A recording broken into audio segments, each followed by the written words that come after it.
Disclaimer, this is for entertainment purposes only. I'm just giving my thoughts on some stuff. I got the first topic talking about the number 13. I got like everything we're going to talk, most everything from one video that I linked in the description. Rocco, stop it. And I got that video from Anna. She's a subscriber. No, no, I'm not petting you right now. I'm not, I don't mean to be mean, but if I start petting him, he's probably gonna knock over the tripod. He gets attention, trust me. But he's gonna get gotten by his daddy soon. He took the other dog out, and so we're gonna talk about the number 13. Hi, Javier, how are you doing? I'm doing well. I'm drinking this blackberry, sparkling blackberry. It is something I don't usually buy, but it was on clearance today. I did an Instacart order, and anyways, I like to try to pick up stuff. We're gonna talk about all sorts of stuff after this too. But okay, so once again, this is mostly from a video that Anna sent me, so I wanted to shout out to her because if it wasn't for her, I wouldn't. It was such a good video, which I don't know if this channel is like AI or what, but whatever, it's like still good. And it's linked in the description that Tartaria Vault is the name of the channel. Hi, Keith. Good Friday 13th, as each breath amplifies your mind's abilities to trigger your full luck and favor more with each healing, every healing breath. Yes and yes. How are you, Keith? So we're talking about the number 13. Why they made 13 a forbidden number is the title of the video that I linked in the description that has a little bit more information. This is basically like the Cliff's Notes from that. Why is 13 unlucky? And is it a strategy of some kind? And why would that be a thing?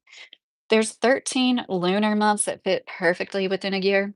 And we used to have 13 months. There's actually very few places that still do, but we'll get into that later. And it is like the Mayans used 13 as a foundational unit of their calendar, which was very precise, predicting all sorts of cycles and eclipses, Knights Templar numerology. Yeah, that's really interesting you brought that up. I'll go into how I feel about it soon. Like, there's no law to not have a 13th floor. And this is something that takes place in a lot of countries, not just ours. It's really interesting. What else do we abide by like that? What superstition plays such a role in it's like buildings don't have a 13th floor, airplanes don't have a 13th row. Why did we decide who are the real architects of the world and who really decided that 13 was this forbidden number? And did it happen organically or not? This is something that Tartaria Vault said. So I'm going to repeat that. Most of this is from this video that I linked in the description. And Anna sent it to me, which was very helpful. Yes, Keith, patterns, patterns, patterns. There's no law. We just decided somewhere along the way that most countries aren't going to have 13 floors. The 13th floor in buildings. It's really interesting. And I have no idea because I didn't really take the time to look into it. But I did a members only live about the Kabbalah. It's really interesting, ancient belief system that it's basically like it, mysticism. And ancient Egyptians thought that there was 13 stages in the journey of the soul to the spirit to spiritual ascension. Sumerian cosmology, which Sumerian is some of the oldest that we know of, like literate civilizations that we have record of. 13 was treated as a cosmic pivot point, the number at which cycles completed and renewed. One of the most ancient cultures. I already said that, I'm sorry. It predated ancient Greece. It's like and it seems to have been like revisions. Like this is just one example they gave. I'd be interested to see how many things are like this. They talk about 12 Greek Olympians, but often a 13th is referenced. But it's like, seems like that might have been erased on purpose. Tartaria says, what if we decided to edit 13 out for a cleaner system? And I do understand where they're coming from, and I'm not saying they're wrong, but in my opinion, I think it has more to do with like the secret societies. When I say Satan worshipers, I use that really loosely. Like good versus evil is clearly always been a battle to some point. And I do believe that we're meant to be here and now because it is at willing. It is more cute during this time, and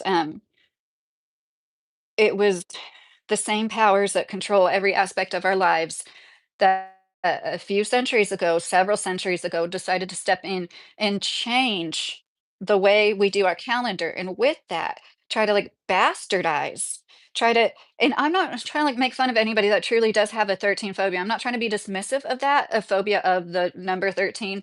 It's just super interesting that it's like something that people just decided upon, and maybe it is a method of control.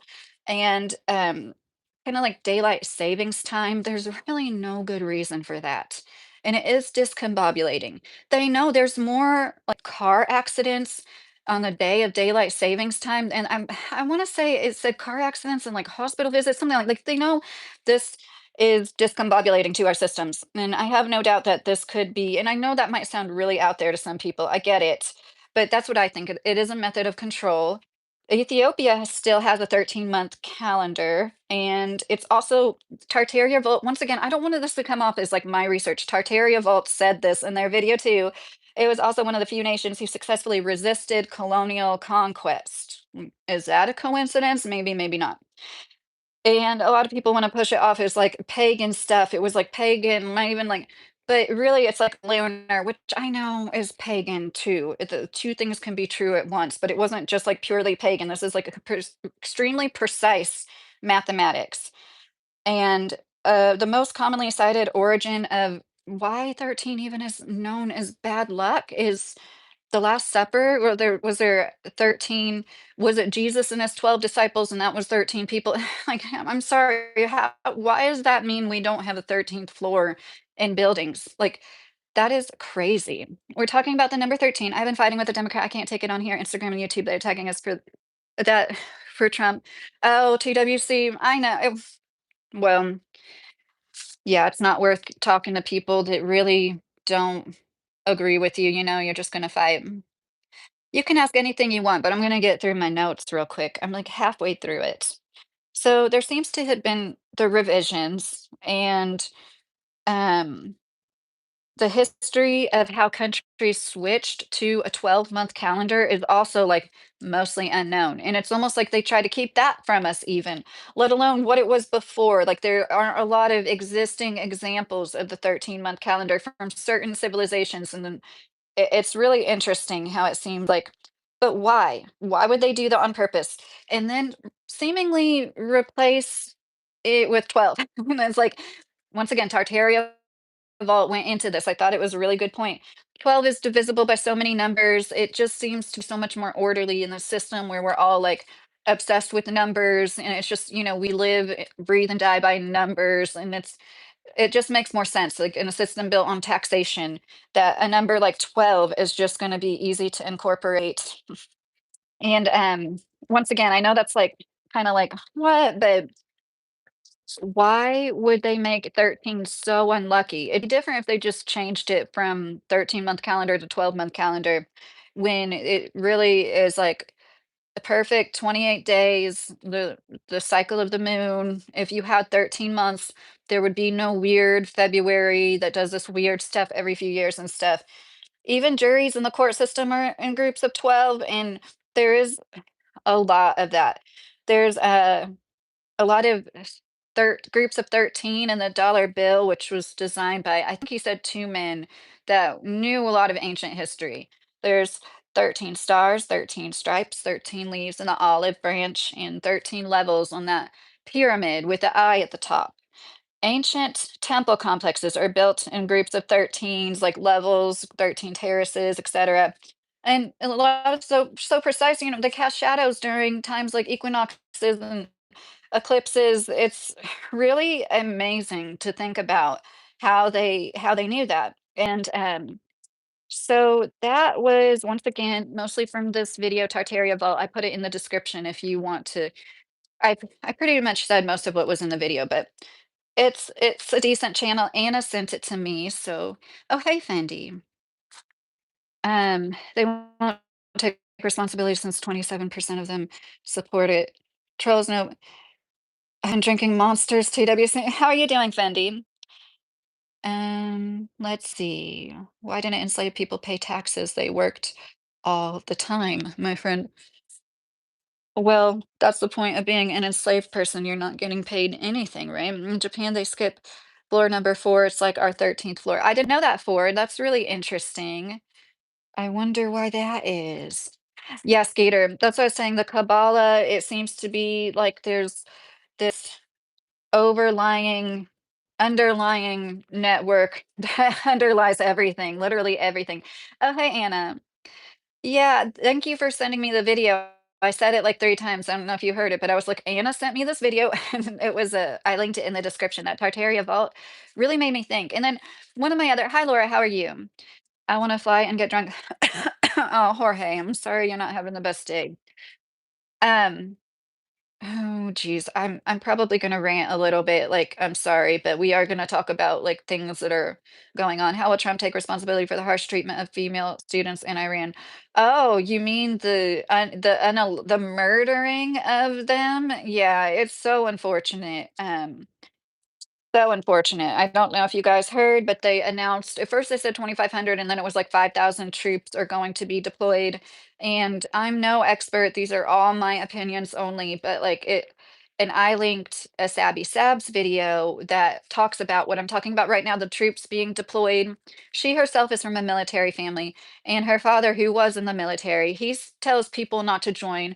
She said she's gotten, a lot of crap on her platform before for telling people for years now not to join the military, and it's just extremely unfortunate. Once again, I know I'm not an expert, and if you're going to say something about how like I don't know anything, can you at least try to add something to the conversation, like something of substance other than you don't know anything, because I know I'm not an expert. But it like Iran is such a big country with so many mountains, and like the situation we're putting ourselves in now, like going on the ground or in the Strait of Hormuz, either way, it's Hormuz, right? Is it Hormez? I'm so sorry, I can never remember that, but it's just like asking people to be sitting ducks. When Trump was like, "I'll pay the insurance for the cargo ships, just go." Like, it's so easy for you to say because they look at us as literal ants. We're literally like ants. Crushing us under their shoes would make no difference to them. Our lives are worth nothing. We're like peasant ants in the eyes of the ruling class. I welcome everybody, but I do not support Trump anymore, and I used to. The world is going downhill, sadly. Yes, it is. Oh, Boston is in here. I need to remod him.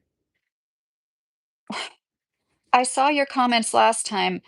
Um, this is freaking me out. Now I'm not seeing his comments, but I saw your comment when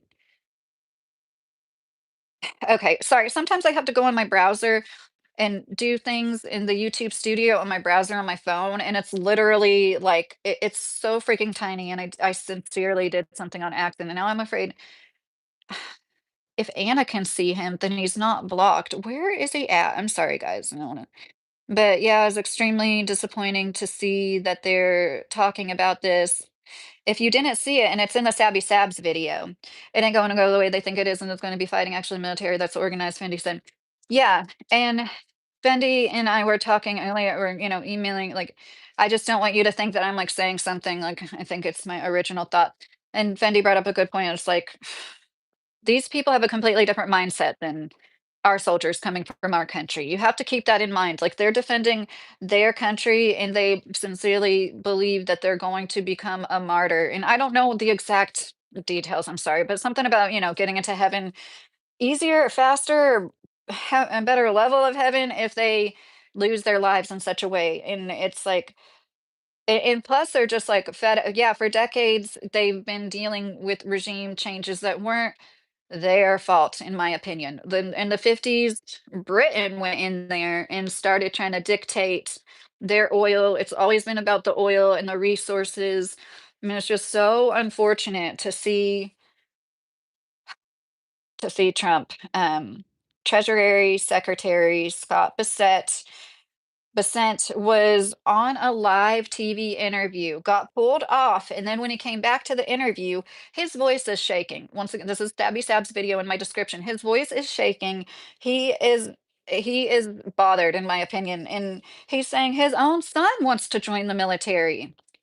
And this is like right around the time they announced that they're deploying 5,000 troops over there. And so seriously, he's like Yeah, my son wants to join he is visibly like it's not a question. His voice is shaking. He's nervous. Oh, thank you, Catherine. Fight fascism. Yeah, I agree. And I want to say this just to be honest. Like I used to think people were wrong who considered Trump a fascist or were concerned about fascism. And then I realized like how wrong I was because I didn't see it until it really started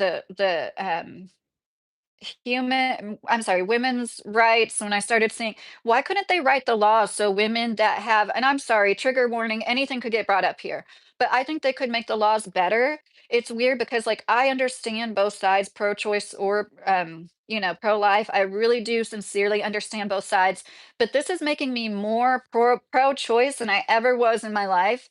Seeing women having to go through what they're going through, women losing their lives, women being kept on life support months after going brain dead to basically, incubate a fetus. And I do believe it's a baby, but you know what I mean? It was like an unviable baby at that point. And all these things that are happening, like, why can't they have doctors?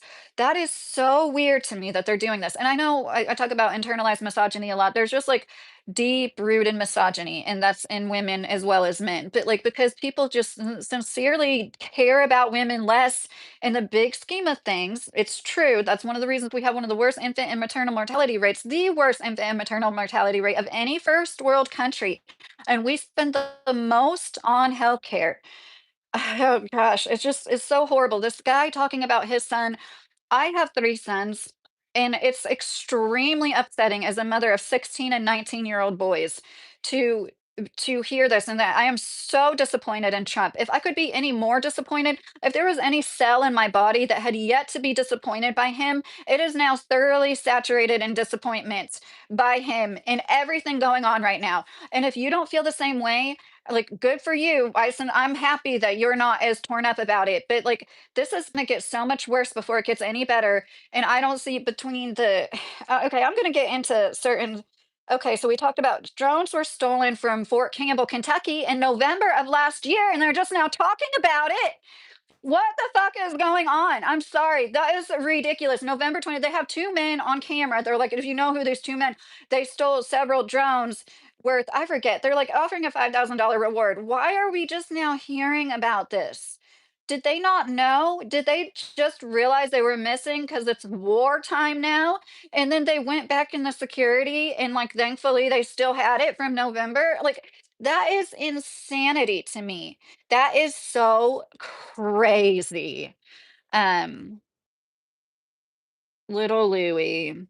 You can think I'm delusional all you want. What am I delusional about? Not wanting my tax dollars to be used to kill little school kids?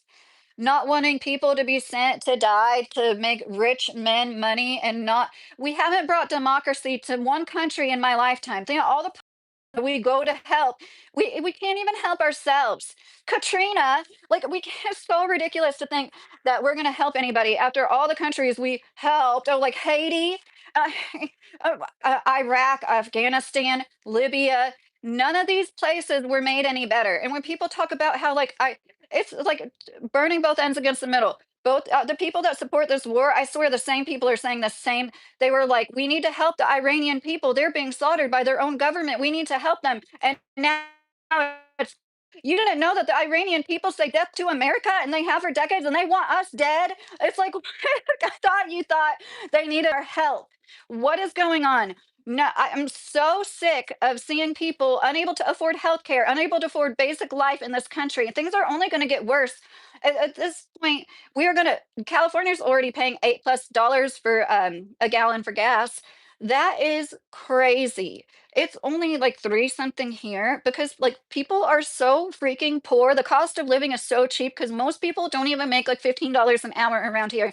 And that's like one good thing. But what comes with that is there's not many jobs that are more than $15 an hour either. But yeah, these are all completely my opinion, of course, but I do feel very strongly, and I am going to say it. I don't see how at this point anybody could support Trump or anything that's going on in his administration. I really don't. You supporting somebody who literally protects pedophiles. And on top of that, wants to distract us with this weird, it's so crazy. The imperialist dictatorship he is turning into.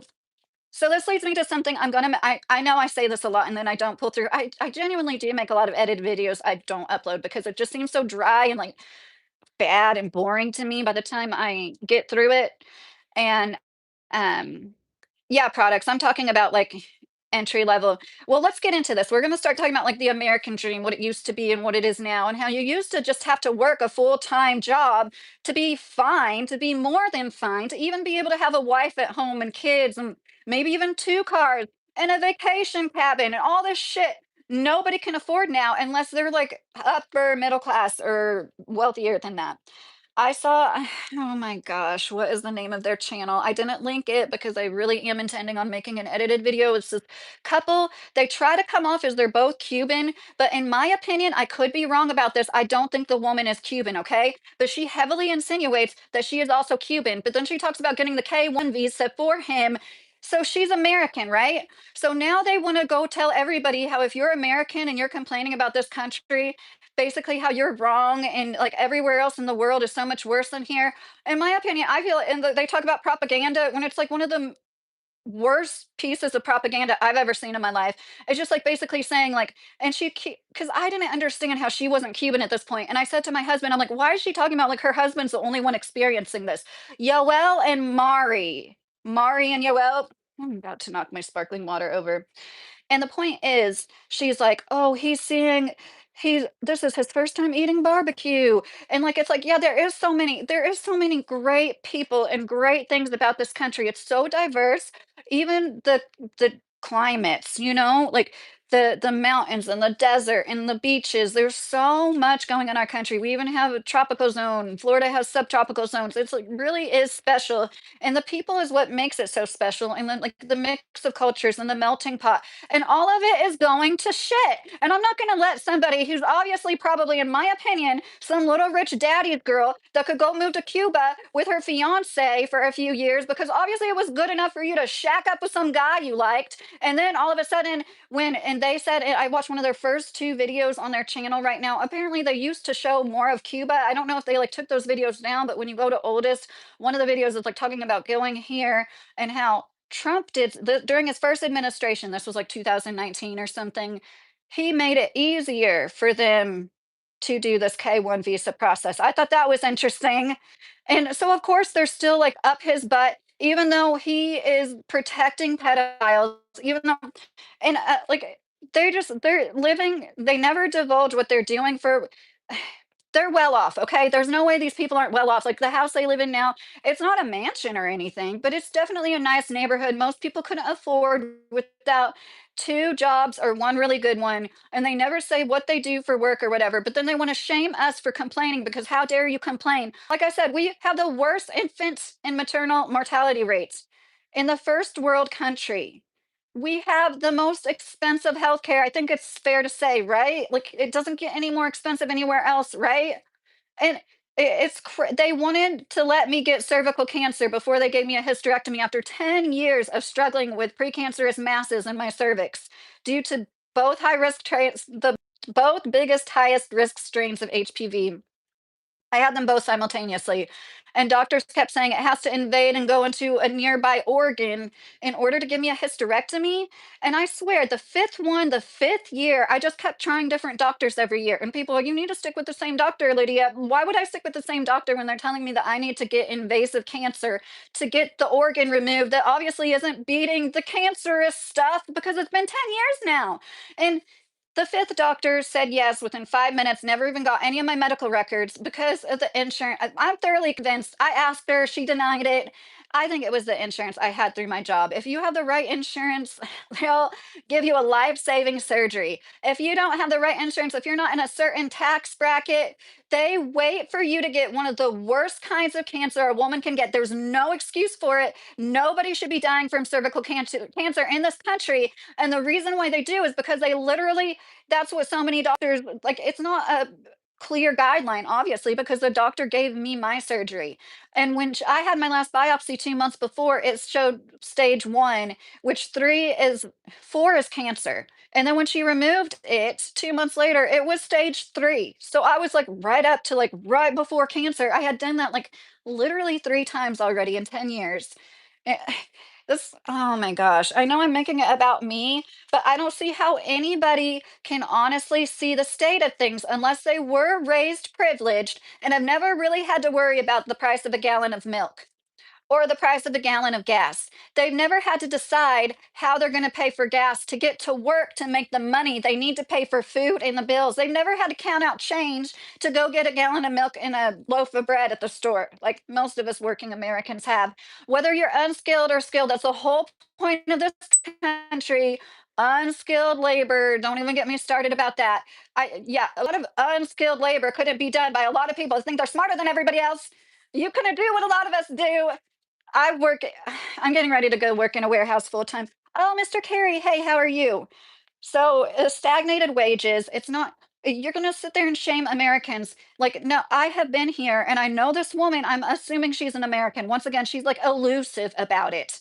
But it's like we have stagnated wages. I've seen them in my lifetime. It drives me bananas when people don't see it for what it is. Restaurant managers make the same amount they made 23 years ago. What the hell is going on? People are making the same amount that they made a quarter of a century ago. Inflation happens, yes, but when wages stagnate along with inflation, you get what you have now. If we made what factory and warehouse workers made comparatively in the 70s, be set. And back then, a lot of them had pensions too. They took away our pensions. They gave us scammy 401ks. Don't even get me started. We have retirement stock tied to the stock market. We have to. So if what if that all goes to shit? Well, oh well, it's so fucking ridiculous for anybody to not see the American dream is dying. That's the whole point. Yeah, it did used to be great for a lot of reasons to a lot of people, and it's not anymore. And I'm not going to be shamed by somebody that wanted to play 90 Day Fiance down in Cuba. It was good enough for her then when she wanted to get some D, but now, oh my God, how dare you don't know how horrible Cuba was. You had to wait in this long line for chicken. Oh my God. And please don't get me wrong. Okay. I lived in Fort Lauderdale, Miami. I met many Cubans. I've heard all about that. I'm not being facetious. I mean that with all my heart. I empathize with the average Cuban person's plight that has came to from Cuba to here so freaking much, especially during what dictator was it that, in the 40s or 50s or whatever, everybody had a story. It's just like, it really pissed me off to see this video because I followed them because they got there's like over 1 million views from making a video about Charlie Kirk. And I'm not saying they're paid propagandists, but I couldn't help but think about the $7,000 thing, you know? And it's like you're gonna sit there and be like, "Oh my God, you can't deny this is such a great country." Actually, I can. I can because I've been here. And then we had to live through a 20-year-long war and have this weapons of mass destruction be one of the many excuses. Oh, they hate us. They're going to, I'm sorry, guys. I hate to say it, but it's just like another 911 is probably on the horizon. And I'm not the only person to think that. I know a lot of people. It just makes sense. They have to justify what they're doing somehow. And that's how they always do it. So many wars have been started by like, looking back, this was a false flag. This was done on purpose to trigger the actual start of the war. Oh my God, it's so disturbing. I really, I, I really don't get how anybody thinks what Trump is doing is okay. Our education used to be better, everything about our educational system. And then on top of that, higher education gets more expensive every single year. It's not right.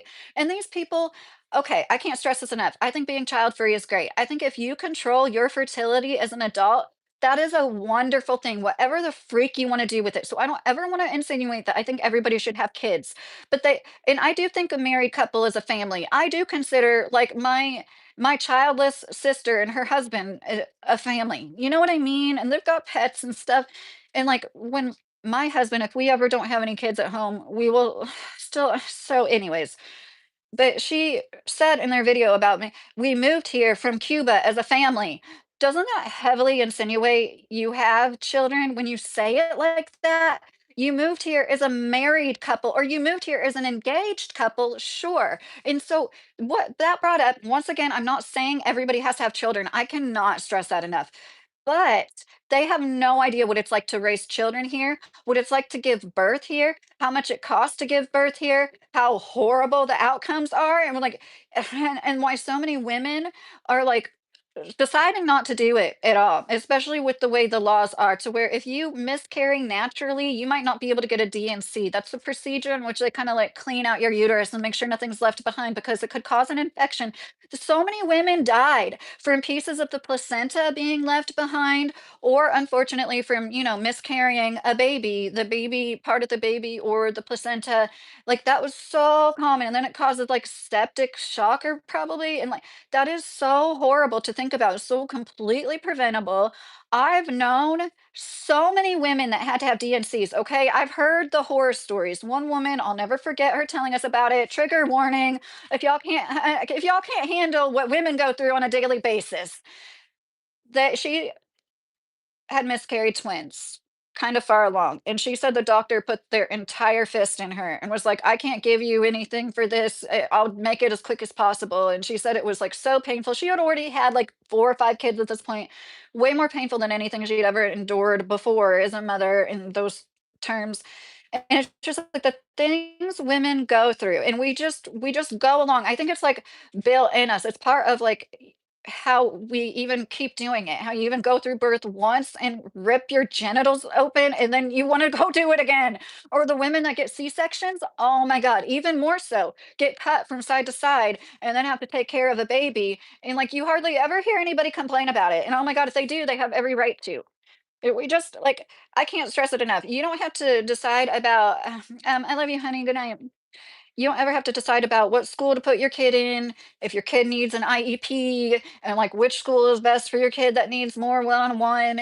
You don't ever have to like think about the rigorous CDC, VACCIN schedule that is more rigorous than any other country in the fucking planet. We'll let millions of people waltz across the border with who knows what strains of what. That's one reason why you shouldn't just let people in droves. You know what I mean?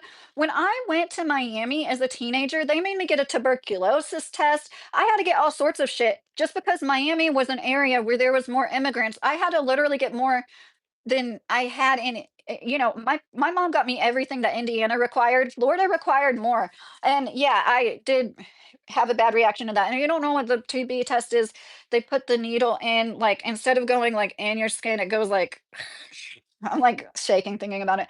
It's not fun. And then you have to go back the next day, and depending on what it looks like is like whether or not you have TB. So yeah, and I'm pretty sure it has TB in it. So I've like had that I woke up and I like couldn't move my arm, and I know that's really, really common. Oh, thank you, Pyramid. So yeah, I couldn't I everything that's going on right now, and you're gonna completely it's okay if you don't want to talk about the Epstein files in your channel. I do understand that. But if you're going to like shame the general public for not being happy with their country, when we're the only country that's not like, well, I should say only country. There are several other countries that are actually investigating some of the men and taking actions for some of the men. I know like what, like the head of Harvard, some guy in Harvard stepped down. There have been people that like resigned. But after so much evidence of so many men being involved in trafficking children. Let's quit calling them young women, trafficking children. And you just arrest the one man at the top and a woman. Of course, a woman gets in trouble. And there's plenty of other women that were implicit too. These people that were obviously, I have two young Filipinas for you from that Nadia chick. Like they had their pilot's license. Supposedly Ghislaine had her submarine license.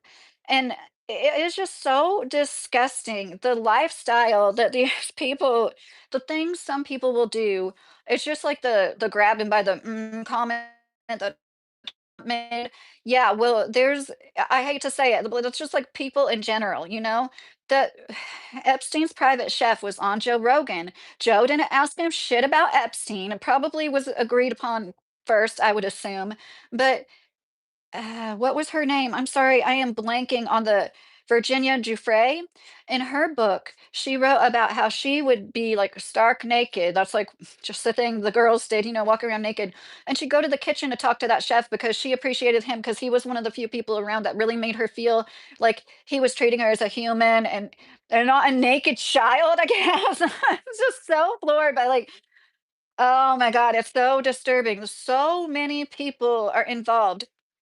And it's just going to be swept under the rug. We're all supposed to move on with life and be okay with it and take anybody seriously that uh, um, our Pentagon has never passed an audit, and we just like can't give them enough money.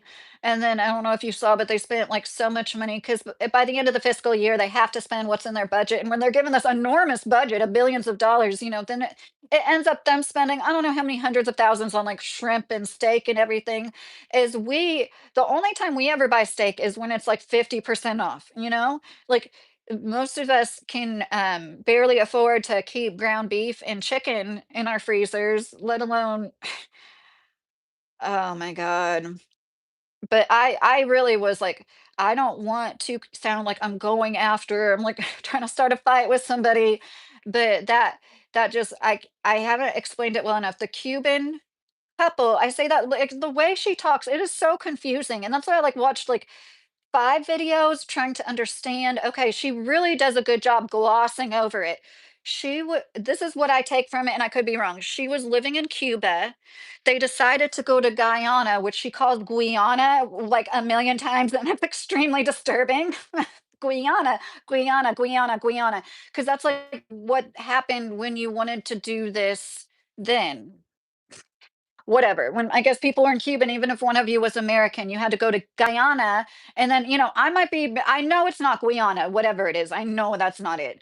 And anyways, I know everybody says certain. So she kind of reminds me of a Hilaria Baldwin. And I could be so wrong about this, but I'm like, she speaks Spanish very well. And she said, like the way she speaks and stuff, you assume she is Spanish. I swear she said she had family in Cuba, like the way she said my or something. And I'm like, maybe she was just talking about her fiancés, but I can't sure. I feel like this is like too much hearsay, but I just wonder if she's a Hilaria Baldwin. Let's just leave it at that. But yeah, K1 visa, she definitely has to have, um, somebody said, who am I talking about a while ago? Yari and Muri or Yari and Muriel. It's like a letter to Americans. And it's this 5.5 minute video. It ends at, like, 4.5 minutes, and I is there something for AdSense that makes you want to have a video over 5 minutes? I don't know, but, I don't know. It's what I told you about. I barely told you anything about it. There's barely anything of substance. It's like if you complain about America, they don't say shame on you, but in so many words, they're like, shame on you. You shouldn't complain. You need to go to other places. Everywhere else in the whole world is worse than America. And you don't know what you're talking about. And like, once again, not saying it, but it really comes off as you're spoiled, entitled brats. And that's how I feel about them. It's like, yeah, he came over, obviously had a nice cushion, which good for you. I know this comes off as jealous or envious to some people. I really don't care. But like, I'm saying it as a realist. Most people that come from Cuba don't move into like, I would venture to say, or maybe now it does. Maybe now they do because you only really can immigrate out of it if you do have a leg up. I don't know. But it was it's something. Tell people, and she's talking about him. He doesn't talk in it at all, and he can speak English. And I have to give him credit. He didn't speak English in their first few videos like 6 years ago, and now he speaks like really good English. So like I think that's awesome. Anybody that wants to come over here and appreciate our country, learn English, become a productive member of society. I really do think that's awesome. My grandma, my grandpa did it in the 50s from two different countries. And a lot of us are first, second, third generation Americans, even.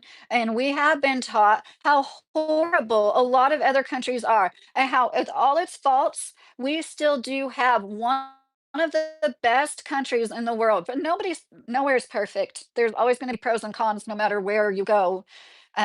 Sometimes I wonder, why did my grandpa ever leave Switzerland? He was from Switzerland. Like, why would you leave?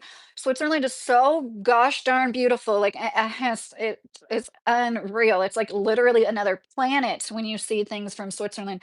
Look up Switzerland, like Alpine. Um, what would it be? Alpine slide? I had a Cuban sandwich today. It was delicious. Oh, and Cuban coffee is so good. If you never had Cuban coffee, it's basically like espresso, and they give it to you in like little Dixie cups. And in a lot of places, some places, this one grocery store we went to a lot in Miami, they had a counter and it was like 25 cents, so we'd always like go get hopped up on some Cuban coffee. And yeah, I know a lot of the things I say, people probably think like I don't like immigrants. So I can't like, no, I don't like what happened with illegal immigration. The small town I went to high school in southern Indiana, it started when I was 8 years old. And I swear to God, this happened. I had a classmate went to Mexico City. They came back with a picture and she put passed it around the classroom. We all saw it with somebody on the streets in Mexico City that said, "Go to da da da Indiana for jobs," because there's a lot of factories and industry and stuff there. And it's like that's when it really started. There was a few, but then and now it's 50% of the school system there, the kids can't speak English and they're thinking about making Spanish schools. And I'm like, where else is this happening? Yeah, but all we really like talk about as a nation is like if Haitians in this one little town in Ohio are eating cats or not. And like I totally understand why people would be concerned about their own cats if they live there. But I'm just saying, like, you never hear anything about these communities where there's like tons of immigration, tons of it. Um, can we take care of some of the things that might be happening in our own towns here before we start trying to go police entire countries in the Middle East like Iran? Because I've heard some shit about like there's places where it's like no-go zones, and this is happening in Europe supposedly too, where there's extremists. It's not all Muslims, but the most extreme of them want to enact Sharia law like in on their block, and a lot of bad things happen because of this. Personally, I personally wouldn't want to live in a town where the call of prayer, I'm sorry, I don't want to be disrespectful. I just personally wouldn't want to live in a town where any religious anything like that happens. I want to live out in the middle of nowhere. I don't even want to hear church bells. I'm just like that. I that to me is like, and I said this in a members only live. I'm going to get in the chat after this, you guys. There is the sect of Judaism. There's a lot of like we know nothing. I'm speaking for myself. I knew nothing about like I just knew like there was Jewish people and there was like the Orthodox Jews. But there's like and that's like Hasidic Jews. And there's somebody that like tried to tie the Hasidic and then the Kabbalah together, and it was like the Chabad. It's like a dynasty. That too. I don't know. There was like dynasties of families, like where like these people, you know, he was a rabbi from this family, Chabad, and he decided in the 1940s, this one, we need to infiltrate politics because they believe, and this is once again like Hasidic Jews, extremists, that they need to. It's a lot like some people that live extreme today. But they're not trying to hasten the end of the world. They think they're going to cause the end of the world to happen, and then they will meet their Messiah finally.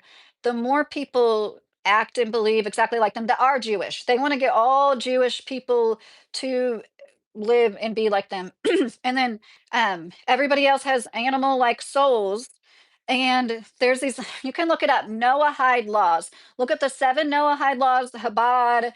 It's like the Ten Commandments. There's nothing wrong with any of them. It's the typical don't cheat, don't steal, don't eat an animal while it's alive.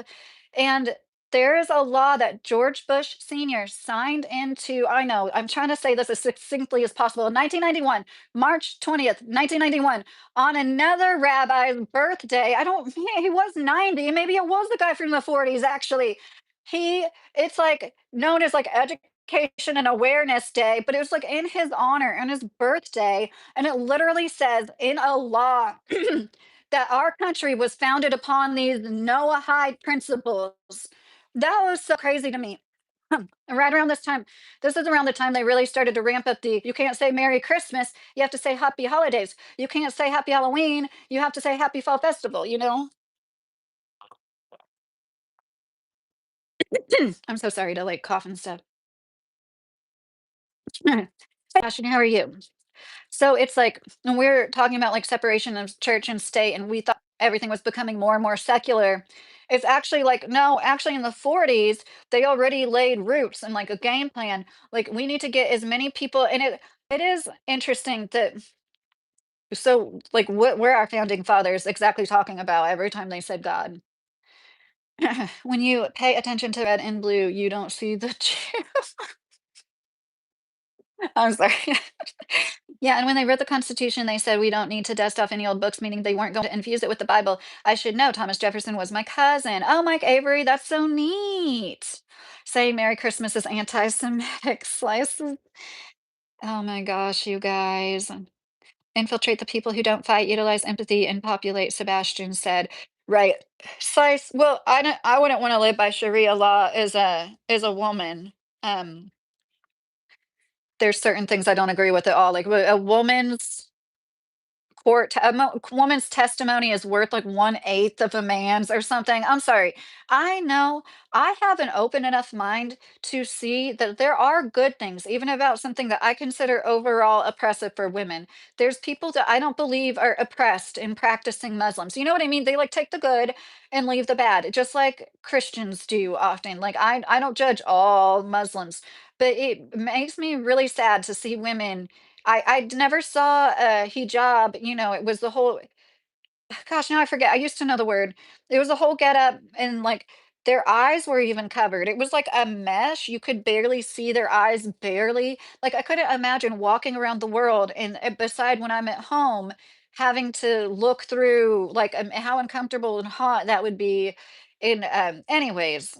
But they try to make it sound like women in Iran dressed in black from head to toe, and maybe at one point they did, but they don't anymore. You know what I mean? Like they tell us certain things like this is all there is over there. Everybody over there, these desert dwelling extremists that sell their daughters when they're 9 years old off into being a bride. And yeah, it's not true. And somebody I really like it made fun of Kentucky, and she did it like 4 times. I was like, okay, stop. And it's just like, thank you, Kentucky Budget Outdoors. I see you. How are you doing?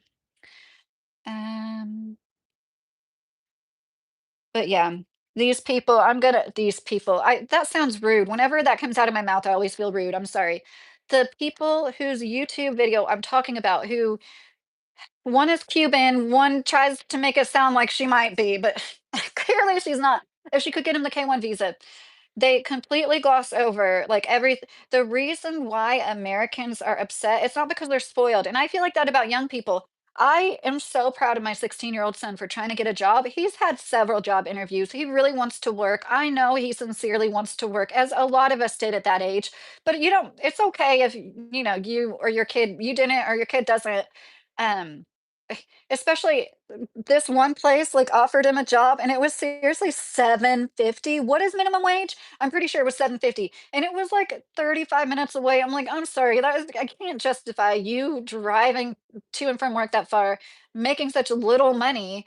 But I don't blame kids, because I think about waitresses probably make about the same that I did when I was a waitress. And like over the summer, I would work full time, and I was so happy to make like 500, 600, sometimes $700 or $800 in a week, and like that would be so much money back then. This was over 20 years ago. Every week I was making some big upgrade to my car, to my Ford Taurus. I remember getting like the CD player that had the graphics, like the dolphins, like the extra fancy graphics at that, and like then replacing the speakers, and like kids don't have that any they make such little money, and like things are so expensive, and you just have one car repair and that all goes out the window. You have one health issue. I shouldn't say nobody. Most jobs aren't accommodating for a lot of people's chronic health issues. That's a weird question to go in. Do you know your liver is the only organ that can completely regenerate? Yeah, it is Big Jill. Big Jill, 750 is an absolute joke in 2026. It was so sad. Um, mm, I think it was a Pioneer Fendi. I'm pretty sure it was Pioneer. I don't remember exactly. And you had to like, I guess I would say shed to going. I already do. My nose is always peeling, but I think it's because of stuff I use on my skin, like retina. Yeah, big up the liver for that. Appreciate it. Yeah. Oh my gosh, I found one doctor. It's always so nice to find like one of the good ones, you know? And I found this guy who, thank you, Mr. Carey. Um, Jason's in Kentucky. How are you? I didn't even know this was a specialty, but apparently there are doctors out there that are both gynecologists and urologists. So if you're like a woman with pelvic floor issues or like, you know, because a lot of times these things intertwine, right? I didn't even know that was a thing. I had no idea. I have a bladder condition called interstitial cystitis. So, like, it's basically like ulcers on the lining of your bladder, but mine is super mild. Hi, Sharon. How are you? And I've learned that D-mannose it is at Walmart, which I was kind of surprised to see. It's the cranberry protein. It's an extract from it's like the cranberry sugar protein, I'm sorry. It's what is in cranberries that makes it so helpful, when you drink cranberry juice, you know, it's so good at, like, flushing you out. That's what we always said. It's actually proteins in cranberry that really do help your bladder heal. So anyways, and I just want to add, like, I do think about, like, I used to be like a few years ago, and like we live like kings used to. We should be, I still think like this. And I teach my kids this. Like, there's a lot of countries that don't have hot water on demand. We are blessed to have, I lived off grid for 11 and a half months. And I think a lot of people should that are able bodied. It would do everybody a lot of good. And I think everybody should work in the service industry too. I don't care how wealthy you are. If you order services, if you get dinner, if you go to a restaurant ever in your life, you should have to know what it feels like to do that. You know what I mean? And you know, you might consider it unskilled because it doesn't take a degree, but not everybody could do it. Not everybody could juggle the physicality as well as like all the mental aspects that go into the customer service. And anyways, um, I'm just going off on tangents now. Oh, Jorge, that sucks. Mr. Carey, how are you doing? I'm sorry if you said I see. How are you doing? I was in the East for a while. The way they treat women and girls is pretty bad. Was a bit of a shock at first. Thank you for saying that, John. Right. They say that like certain countries at least used to be more liberated and like women wore bell bottoms in the 70s, you know, and could go to college. But that's what I was saying. Like, I I feel like man, and I mean as in man and woman, ruin religion. Like, believing in God is a good thing. Having a belief system is a good thing. And I don't expect all the billions of humans on the planet to have the same belief system.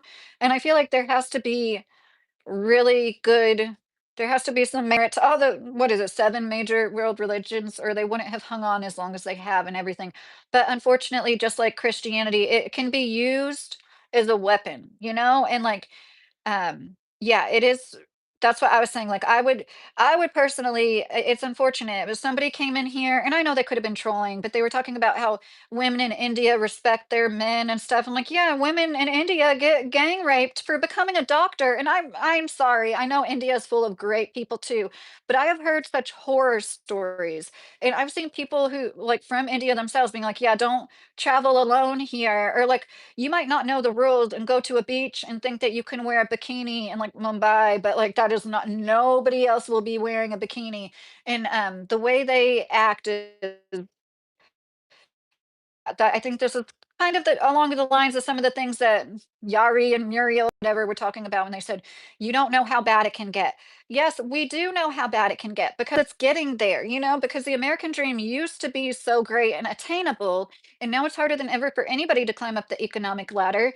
And everything is more expensive, is the wages have stagnated. Nobody brings that up because it's this big keeping up with the Joneses. I'm not, that's one reason I wanted to make my YouTube channel talk about a lot of this a lot. I'm going to a job I got this week in a warehouse. I am so grateful for it. I know it's going to be, in the big scheme of things, an easy warehouse job, or I with 3 hernias wouldn't be able to do it.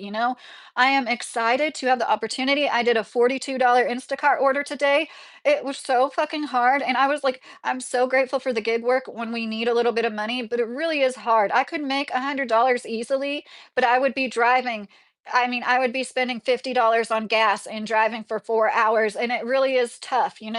Um, once again, like, not to get any pity, but it's a lot more difficult to make money that way, not knowing how much you're gonna make by the end of the day, putting wear and tear in your own vehicle, and, but at the same time, it can be cool to, like, do your own thing, be able to listen to your music the whole time, like, there are great things about it, but am I can afford life because we became homeowners 10 years ago. I wouldn't be as excited about this s almost $20 an hour job if I didn't have a cheap mortgage instead of a rent. We couldn't afford to rent this house that we own.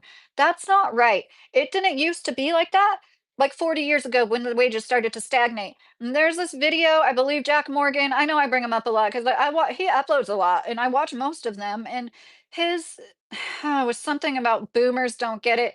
There was a woman interacting with her father, and he's like basically telling her how you need to just work harder, like I did, and he's like, you pay more for your rent than you would a mortgage. And she's like, exactly, Dad, exactly. I pay more to rent and I can't save up for a mortgage.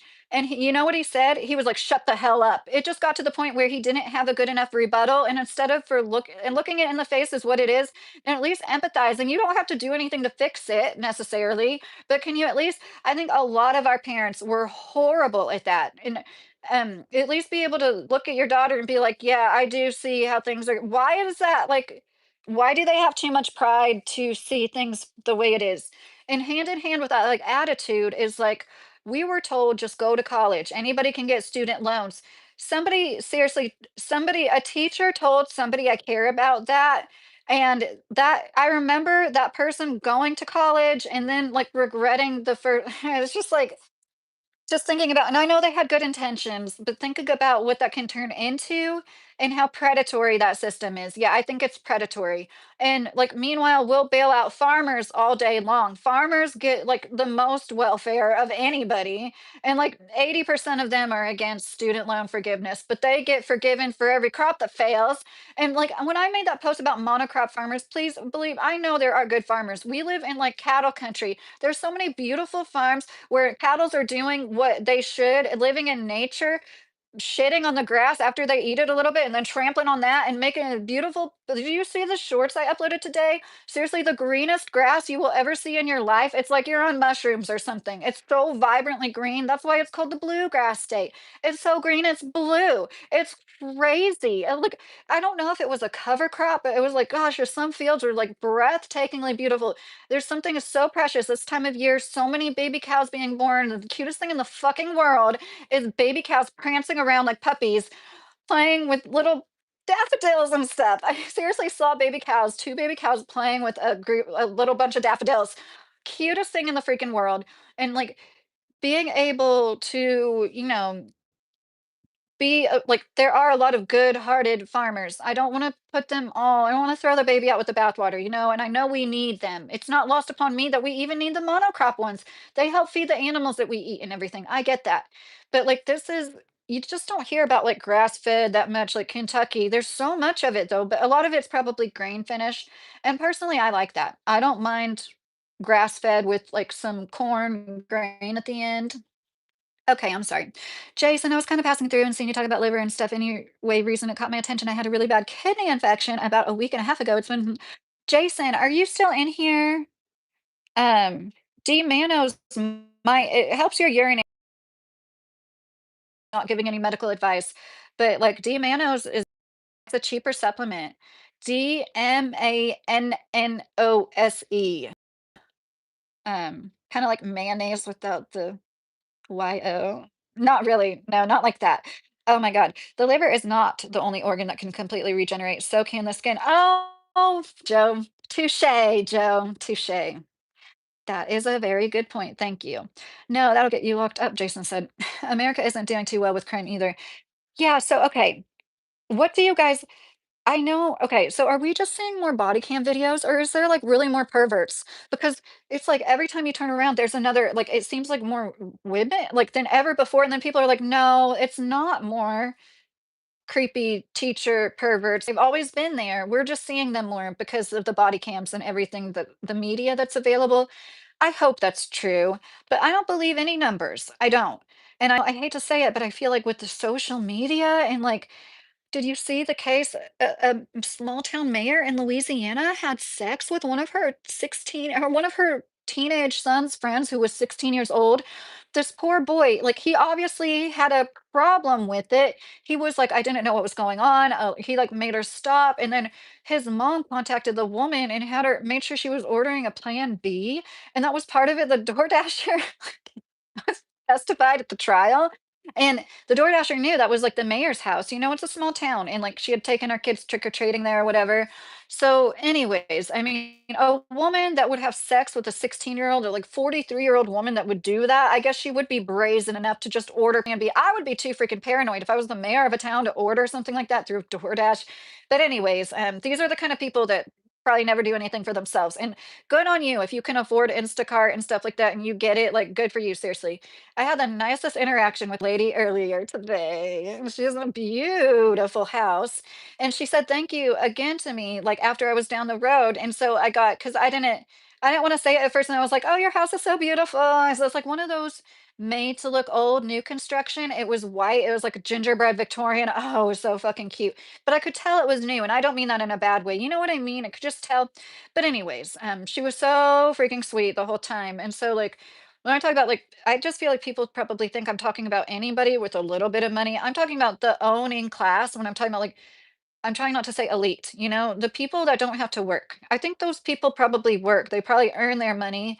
And you know, a lot of people get help from their parents, which is great. I hope to be able to help my kids build a nice house one day. A lot of people that have that, I really am sincerely happy for them. But anyways, you choose to build a house like that in a small town in Kentucky. They choose to build a house, and they chose. And they're all right with me. But that is something that I've noticed. Nathan Henderson, for some people, the American dream was more attainable. I would say probably after World War II, like the economy around like the 50s, and I know there was things going, and then like the 80s and 90s economy. Oh my gosh, if you, there's a reason why the average age of home buyers is like still what it was 20 years ago. You know what it, or it's like the same people. The average age is like 67, and 20 years ago it was like 47, and it's like the same people are buying up all the houses raising the rent like crazy, then wondering like why we can't keep up. Well, you just go to college, get a better job. That's the whole attitude. That's why I started to say earlier. The whole attitude is like you're not good enough if you don't make enough money. And they created this. They groomed us all to like think this hustle culture, look up to and pedestalize like higher incomes, whatever it takes. In but we're needed. Like people that do the jobs that are lower income, they're some of the most needed jobs, and that's what gets to me the most. I had to go to as a factory or warehouse worker, you have to go in during state of emergency weather situations. Like, you can't not keep the supply chain moving unless something as drastic as COVID happens, right? And that's one reason it's so upsetting. The Scott Bessent, Treasury Secretary, was on a live interview, went away, got called away to like the situation room or whatever, came back and starts telling the guy with a shaken voice how his son wants to join the military. They're trying to prepare us for something. And Sabby Sabs, excuse me, I linked her video that shows the clip of what I'm talking about. I'm so sorry. I don't even think you guys can hear because of my earbud cancels out certain noises, but she got upset and she apologized for getting upset. It's like, oh, this is so upsetting. This is, and I don't want to make it about me. I know a lot of you have young men in your life. This is so extremely upsetting. It took us 20 years to get out of the last war. And then Biden kind of fudged up the way he did it, you know, and like he could have done it better. What, three lives were lost because he could have done it better. And like, the way it's so obvious that the owning class sees our lives as expendable, and it's just like a game to them. We're like, I don't even think we're like ants to them. I think we're like the little plastic people on the game of life. We're literally as disposable as freaking plastic because they don't care about landfills. They don't care that it might take hundreds of years for this plastic to break down once it's gone. They just care about their profit margins. And the whole world is going to shit because of the greed of a few men. And it's yes, I do believe in the patriarchy, and I do believe it's got us all under its thumb. Men and women are all victims to the thing set up. You're why the quite right in that Christianity has been hijacked by evil people that have used it for their own evil desires. Yes, David Knight, American Dream is dead. Got to be honest here, Lydia. Yeah, Fendi. Yeah, no, I do. See, I don't wanna, like, sound like I'm trying to be too optimistic. I just don't wanna complain. I feel like me and my husband were some of the last people to really. I could stay at home with my babies, especially when they needed me more. I didn't plan on being a home educating mom until my kids needed that, and we were so blessed by the state of Kentucky to have awesome early intervention therapies. This was years and years ago. It's not so easy anymore. We were so blessed in so many ways, and just being able to mom on one income. And granted, like I said, I worked a lot. I had my weighted blanket business for 5 or 6 years. I did make money when I could. I worked a lot of seasonal jobs. Most years, I like worked 2 or 3 months around Christmas time to make sure we had an extra good Christmas because while we could live, we didn't have a lot of extra money laying around either. But like that's what makes me so sad. And I think about my children. They had a baby, especially at an early age, right out of college, like my husband did, and his first job was $15 an hour. It was working for family too, and, like, we were so grateful for that, and it makes me really sad because, we saved up just I don't feel proper talking about money, but I also want to, like, tell you guys, it was just, like, 3 or $4,000 down payment to buy our first house, and, like, it's just not right that it's not that easy anymore. And so I do feel like survivor's guilt, I think, is, and then standing around like the comments on the Cuban people's video, it was like literally like 1,000 plus Stockholm syndrome victims talking about like how we can't see the light. What world do you guys live in? Are you not concerned with, like, your groceries going up $50 a week, it seems like sometimes? Like, it's, like, the same thing. Why is eh, it's, like, right when things seem to, like, calm down a little bit, then it jumps up again, and that's what they've been doing, and people brought this up during COVID, mass psychosis. It's, like, these constant highs and lows, ups and downs. It's easier to control people. It's, like, why would they want us to be afraid of the number 13? Is there something to the number 13? I'm not huge on like, oh my God, it's on the tip of my tongue. What is that? Like numerology stuff, the gematria, stuff like that. I'm open to it. And sometimes it does blow my mind. Most of the time, it seems like a stretch. You know what I mean? Like the back masking when people play music backwards. Yeah, sometimes it does seem like something was intentionally put in there. But most of the time, I feel like people are like reaching, but I'm still open to it. But Americans' crime is down. The only difference is now you see it 24/7 instead of 30 minutes on a TV set. Yes, the tall stoner. That's what they say. Jason, I got kind of into it with a friend a few days ago about if the American dream is dead. Are you from Kentucky? I'm too.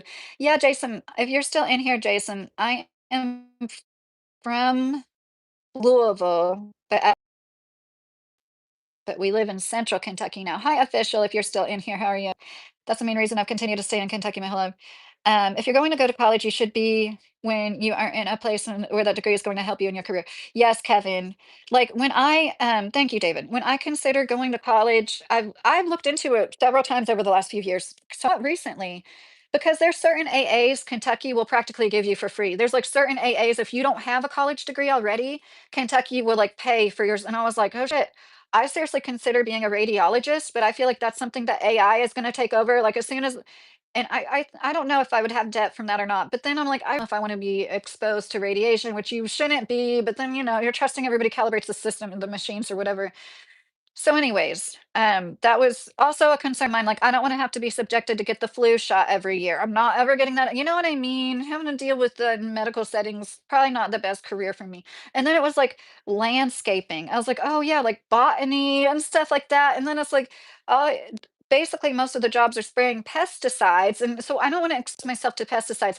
I don't wanna go to school, get, like, a I don't know, 20, 30, $40,000 degree where I'm gonna be making like $30,000-ish a year, which there's nothing wrong with that. I work in a warehouse, but I'm saying to like go to school and get into debt to make 24 to $36,000 a year. I'd rather just do what I do and make that much money, you know?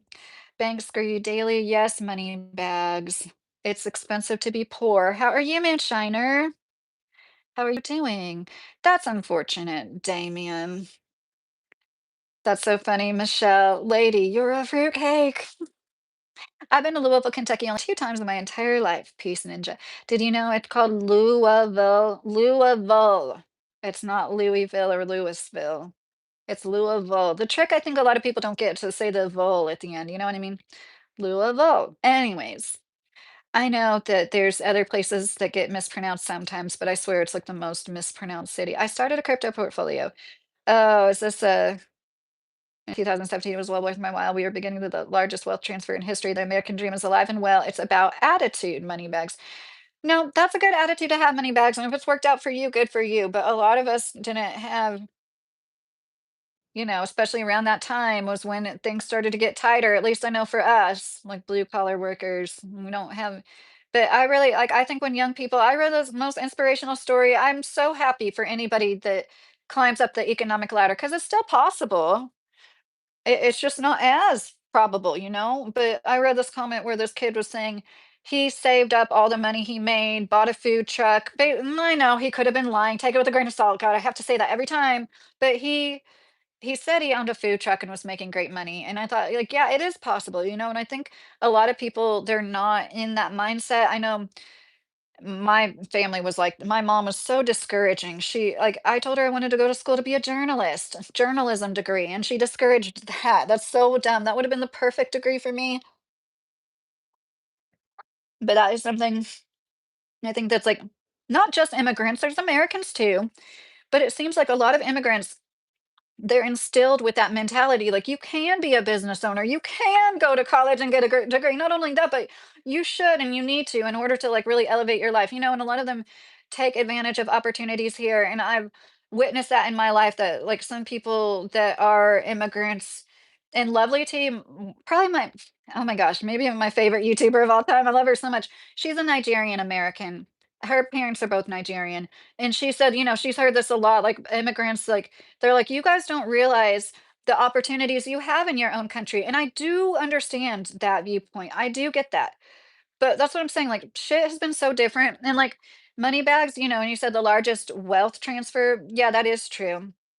Okay, money bags, now you're being a jerk. Stop being a victim. We're all victims. That doesn't mean we're like sitting here in did you have a gigapet or a Furby? I had a Furby and a Tamagotchi, and I cried when I lost my Tamagotchi at the beach in California.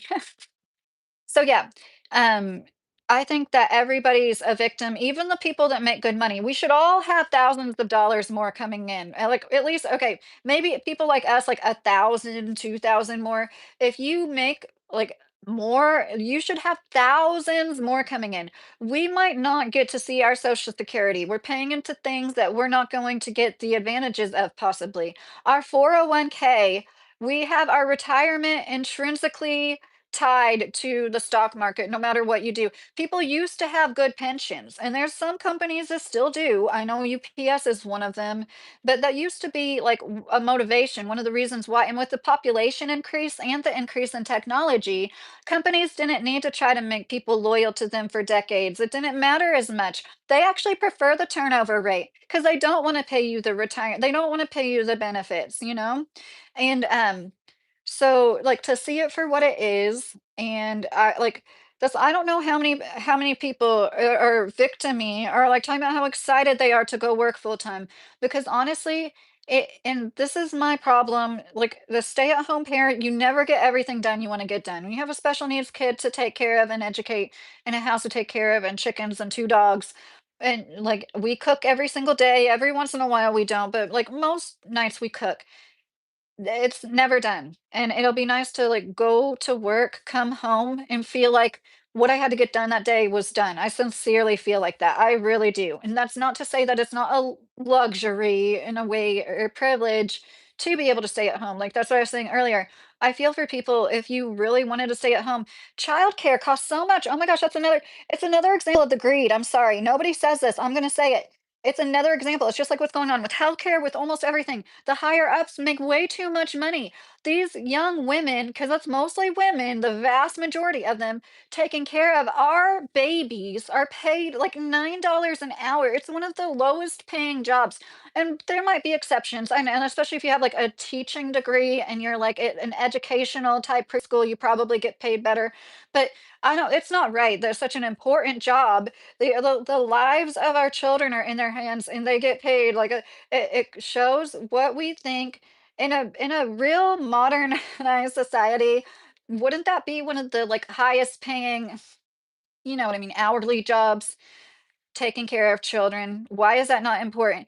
They charge enough to pay these girls well. It's just a money-making opportunity, like halfway houses. Like, I'm glad they're there for people, but clearly it's a money-making opportunity for people that have enough money to just like buy a house here, buy a house there. They don't have to be a medical professional or anything, and they can just call whatever they have to do to get the certifications to be a halfway house, and then charge people money for rent and have like a constant influx of tenants.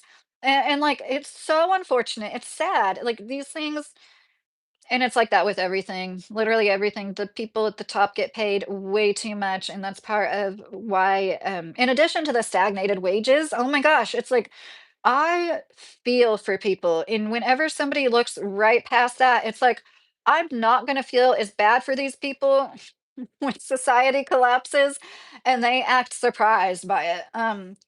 My mom is like this, she says, "If, like, the apocalypse happens, I just wanna die.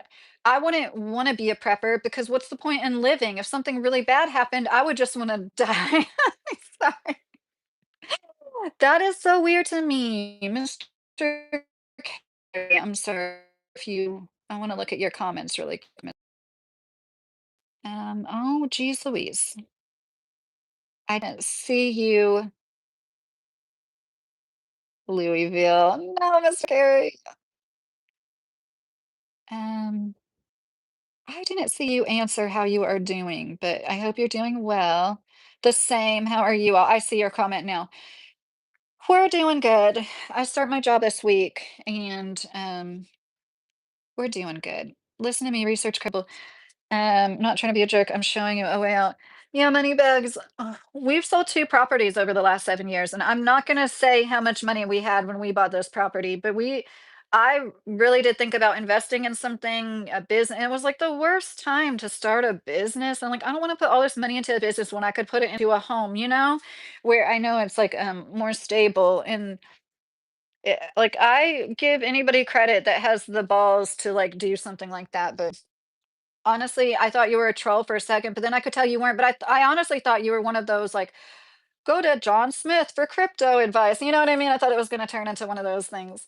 But I know I'm not the smartest with money, and one reason is because like I sincerely don't desire it, and if I ever do earn it, if I ever do get any, I'm always when I had a business before, I gave away 10%, and I try to do the same now. Like if I make money from home, like um, I'm not that good with money and I'm not money motivated, but I am debt-free motivated. And I think like a rich man is a man with no bills. Deli St. Louis, are you Chadwife or a purple hair? Well, I don't think I'm either.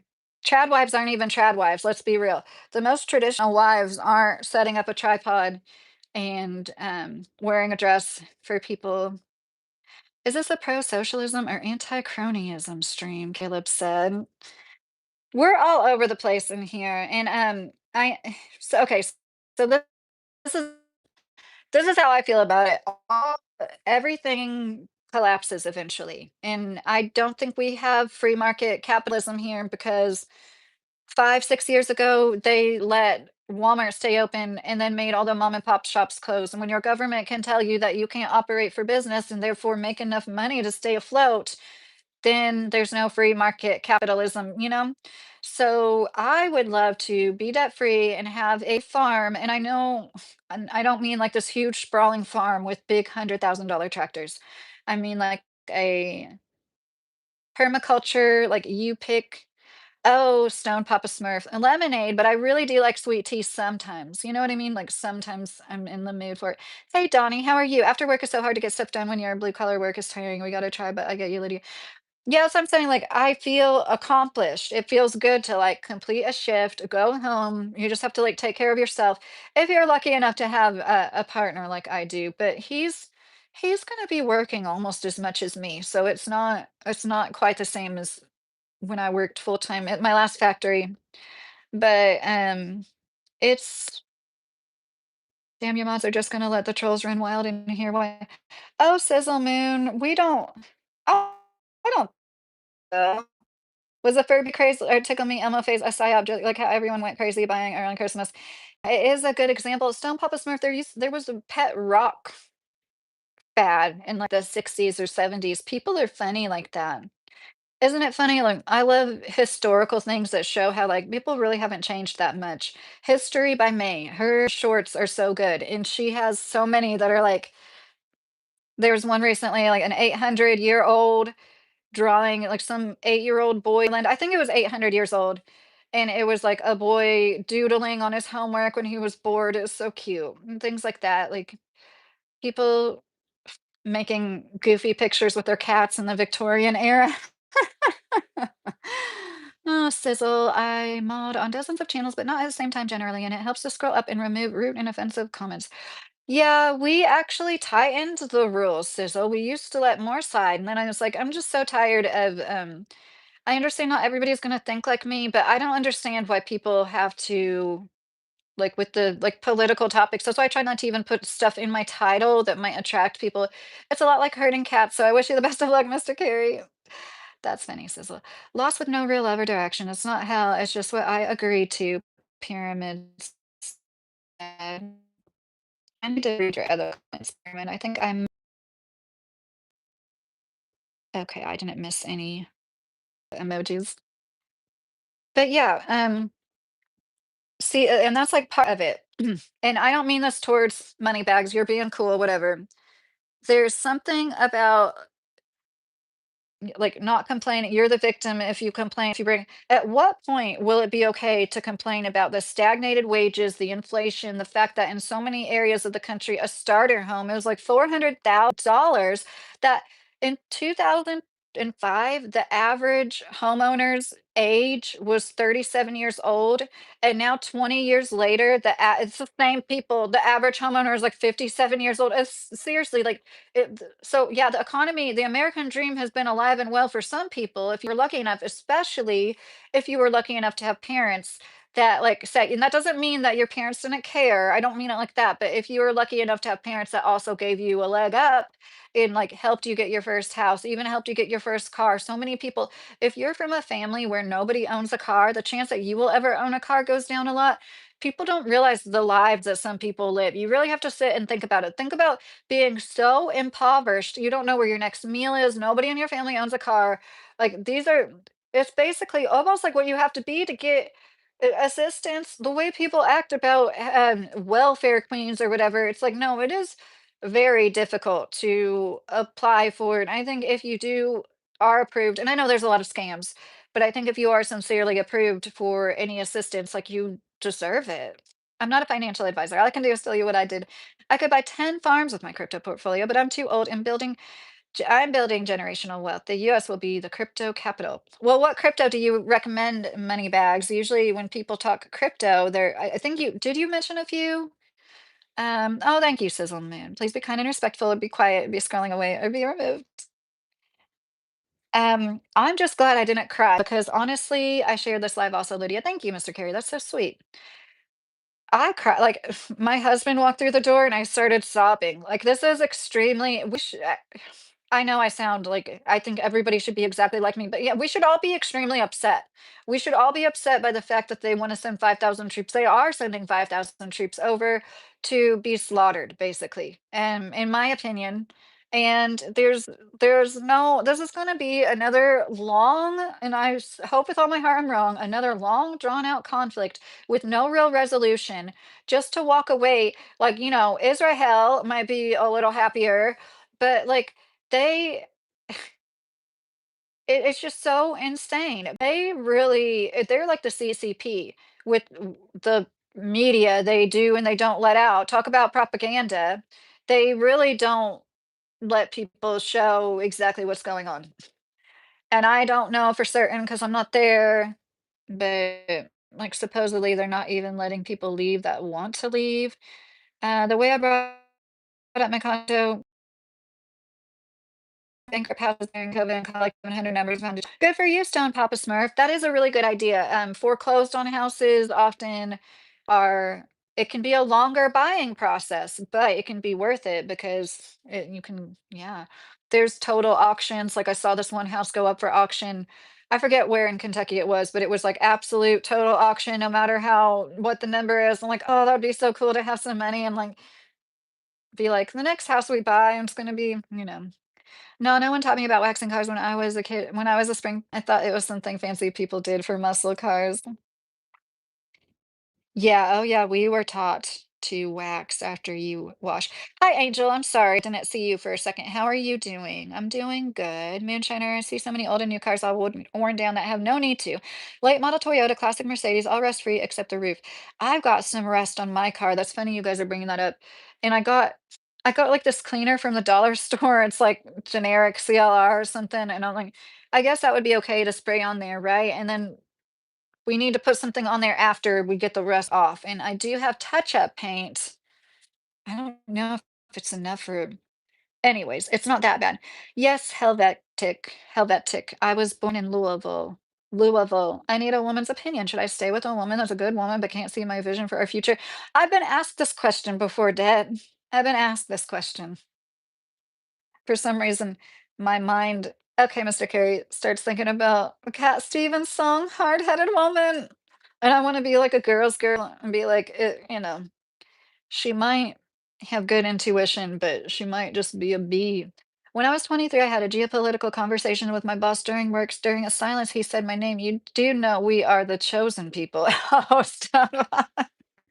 Really? I don't know who's gonna win this year's Kentucky Derby. Listen to me, I was trying to say the Eternal and Derby at the same time. I don't watch that. Okay, so I'm not saying I'm like completely against horses ever being raced ever. Like I think it's so beautiful when animals run.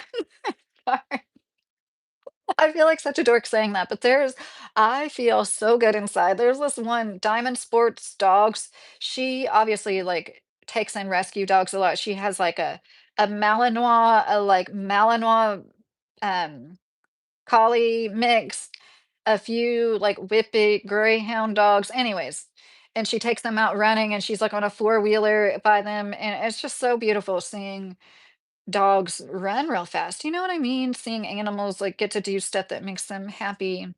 So I say all that to say I don't believe in the Kentucky Derby. I just think it's so sad. Some of these horses, they don't have a good life apparently. They don't get to hang out with a lot of other horses. They're like this big piece of money basically to the people that own them. I don't like that. I don't like the greyhound racing down in Florida. That's the thing if you didn't know. I just don't. No, I don't agree with it. Thing is, this far down deep south, cars don't rust out from the bottom because of no snow. Right, Moonshiner? Unless it was from up north. Like that Firebird that I bought, it was from New Jersey, but it was garage kept, so it didn't have any rust. But yeah, it's some people from like up where it snows go down south so they don't get anything like that. It's not luck, it's being consistent. Read The Food Stamp Warrior by John Deaton. John has been a big inspiration for me. I don't really like to shell any certain crypto. Okay, I always appreciate book recommendations, especially from money bags. But yeah, I'm a very nervous person. Just having a lot of money in our bank account made me nervous, and it's a problem. I don't like that. It is from growing up being told, like, "You're a horrible person for using electricity and water and how much everything costs every time you go to the doctor."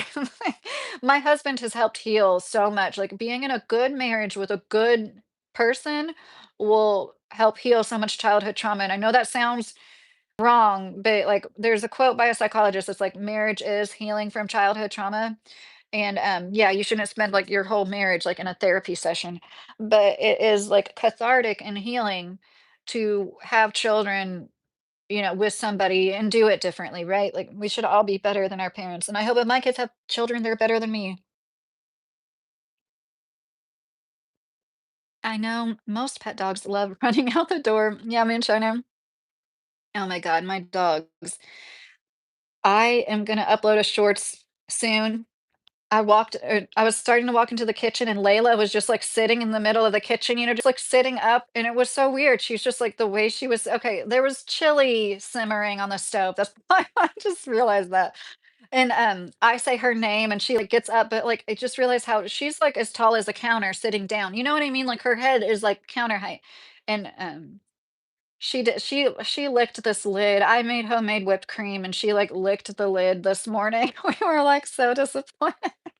'Cause these dogs could eat off the counter if they wanted to, but we train them to, like, stay off the counter.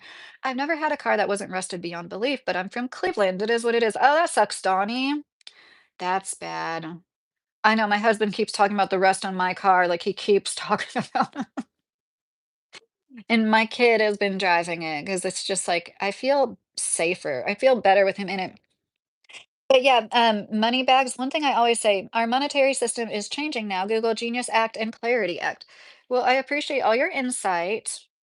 Yeah, and do you agree that the downfall really started with the Federal Reserve, the thing that's not even a part of our government, but it has federal in the name, decided to take our money, which was once backed by something, make it like that fake fiat currency. Do you agree with that? Because the way I see it is somebody like me that's not super like business minded. I can always make money when I need to make money. And I feel bad because I know there's people looking for jobs. I do. But like I'm always as soon as I want to get a job, I get one because I'm willing to work crappy jobs. I'm not saying it like I'm so desirable with such a large skill set. It's so easy for me to get a job. It's like unfortunate once you get a degree, you kind of like pigeonhole yourself. You don't want to just go get any job, but as somebody who's just grateful to get anything walking into the workforce, and I always have like a really good attitude about it. I interview really well. I've been told by people, you interview so well. I'm just like so happy to be out of the house. And I do have a good attitude about it that but once again, if I was just starting out in life and making this money, having to pay $1,500 for a two-bedroom apartment, I wouldn't be as motivated. I wouldn't feel as good. And that's what's being lost upon people. And like they want us to own nothing and be happy. I don't know how many generations it's going to take to be happy, because less more people own nothing, but they're not any happier. It's clear. And like somebody already mentioned, crime is going down supposedly, but mental health is not. Our life expectancies have not have stopped like increasing like they kept increasing and they attribute a lot of that to overdose deaths, which even if that is what it is, that's just as tragic and horrible. And like I don't think that justifies it in any way or like makes it any better that yeah, there's so many people overdosing. It's so horrible. And oh my god. It's just like, you ever hear of Cars for Kids? Where does the money go from the cars actually go? Are you talking about like a charity stoned Papa Smurf? Canceria, oh, there's a funny Hansel and Gretel, and then it ends with Hansel and Gretel. That was so funny. I see like certain trolls I like when it like it's like, "Whoa, that was weird." Like, my ADHD brain loves that. Only one horse ever captured hearts of America when we needed a hero of sorts. Secretariat still holds all the records of fastest and most perfect horse ever. Oh, Michael Cox, how are you doing? I believe is that what they made that movie out of?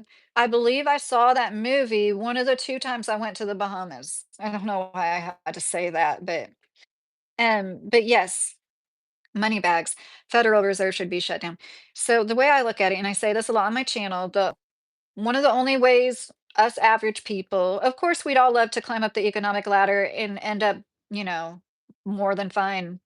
I've seen so many beautiful houses set up for demolition lately. I like urban exploring stuff. Oh, it makes me so mad. I always say that we can vote with our dollar and be as self-sustainable as possible. I'm really big on gardening, and I know not everybody can, but if more people did, and if the people that didn't or even did, like I'm gonna start going to farmers markets soon, ate locally or purchase more things locally. Like even here, there's some little butcher shops that are like out in the country. Like, yeah, they're not like shipping their meat in from China, and a lot of them you can't legally buy deer meat, but there's ways around that. You know what I mean? A lot of them have hunters come in. One butcher shop gave my husband a trash bag full of meat. This was well over a year ago, and I was furloughed for 6 months, and it was right at the end of that furlough. It was amazing. And so I got to go to work and I had like grocery bags full of meat to give my coworkers because there was so much we couldn't fit it all in our freezer. That was amazing. Because it didn't like seal perfect. But it was good meat. I'm glad you're doing good, Michael. Are y'all excited about the new moon tomorrow, Moonshiner said? Yes and no. This has been a crazy week this last week, and I was attributing it to the moon. Intelligence will be a commodity like electricity and gas when the chips go in the brain.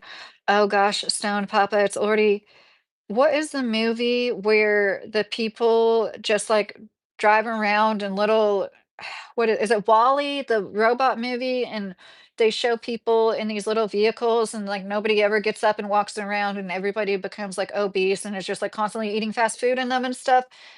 And I know I don't seriously, I really I mean I do not judge. I have PCOS myself. I do not judge overweight people, even though often it is diet induced. Oh, I love you too, Razor.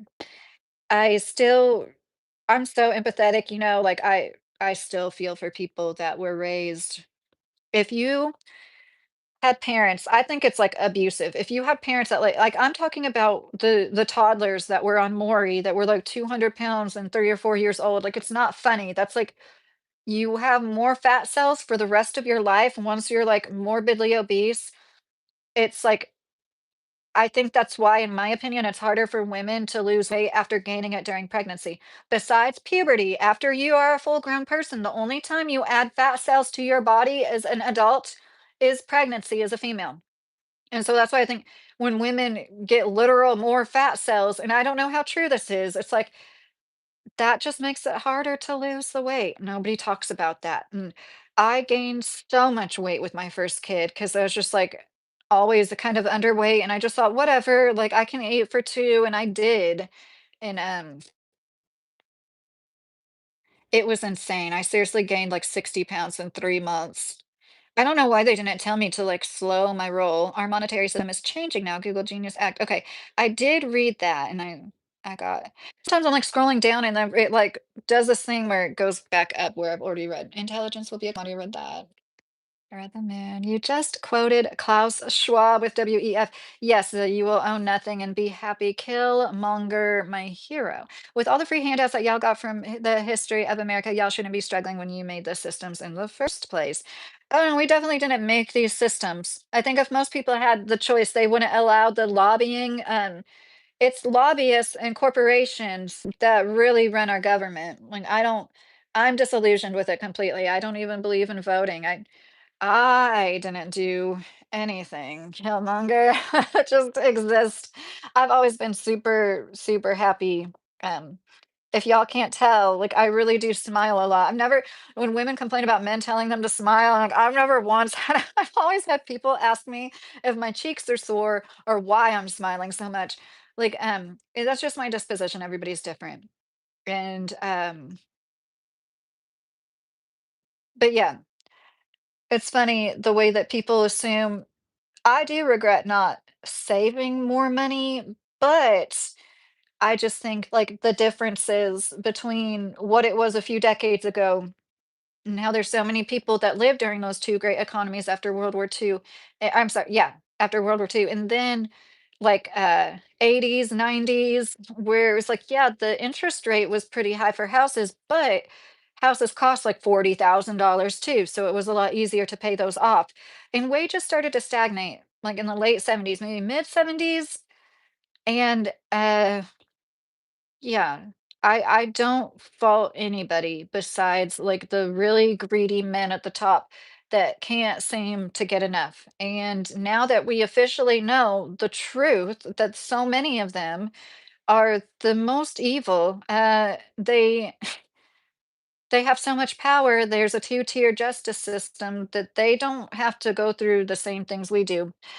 I saw this lady on it was I like body cam videos lately, obviously. This lady got caught like pleasuring herself on the beach. Every other comment, okay, it was funny. It was like the comment was either, "Oh no, poor woman, pity her. This was so mean of them. Why'd they have to do this and embarrass her like that?" Which I thought was kind of goofy. Then it was guys being like, "This is such a double standard, blah." And so on like three different threads, I said, if you, which I agree it is a double standard. Can you start commenting to the gross guys and all the teacher videos about how like Eddie boy would have wanted it when it's like a female teacher and a teenage boy? And there's always gross comments of men being absolutely vile and disgusting, but you never see any men correct them during that. So I said that 3 or 4 times and nobody had anything to say to me. One guy said I was lying, and I was like, "Go to any video with an older woman and a teenage boy involved, you will find comments." I remember it back in the day on Facebook, any news article, there was it's like and I know not all trust me, I know not all men are like this. Like, I know my husband isn't like this. They, like, can't wait. I feel like they're the same guys that are, like, exhibitionists, pulling their junk out in public, like, in parking lots and stuff. They can't wait to show the world, like, how horny they are. It's so weird to me. It's so, um, you know, it's really sad how some men's lives revolve around that. My son got caught at work smoking dust with his manager shirtless in the Burger King bathroom. I'm lost. Oh goodness. We need some inflation, but we also need rising wages. Right, dude. Like inflation is natural, even though there has been some periods of hyperinflation. Hi Gary. How are you doing, Gary? Right, kids overweight to an extreme. Look at the parents saying, "Yeah, Michael, it is so sad." And it's like, if you grew up like that, it's sincerely not your fault. Like when you have such a hard time losing weight, like if you grew up like that, you went through puberty, like gaining more and more fat cells the whole time. Like and that's just a theory of mine, but I think we should be honest with women about, like, what happens during pregnancy, like, people who aren't honest. Obesity can be from chronic illness regardless of diet. Yes, dude, yes. That's why I said most of it is probably a lot of it I don't even wanna say most, a lot of it, but there's definitely that's why I said I have PCOS, hormonal issues, your thyroid being messed up can make it hard for you to lose or gain weight. It's so sad. I feel for any I seriously, like, I mean it. I really don't judge people for their weight because that's how I look at it. If you're an adult and you're really overweight, chances are like somebody failed you as a kid.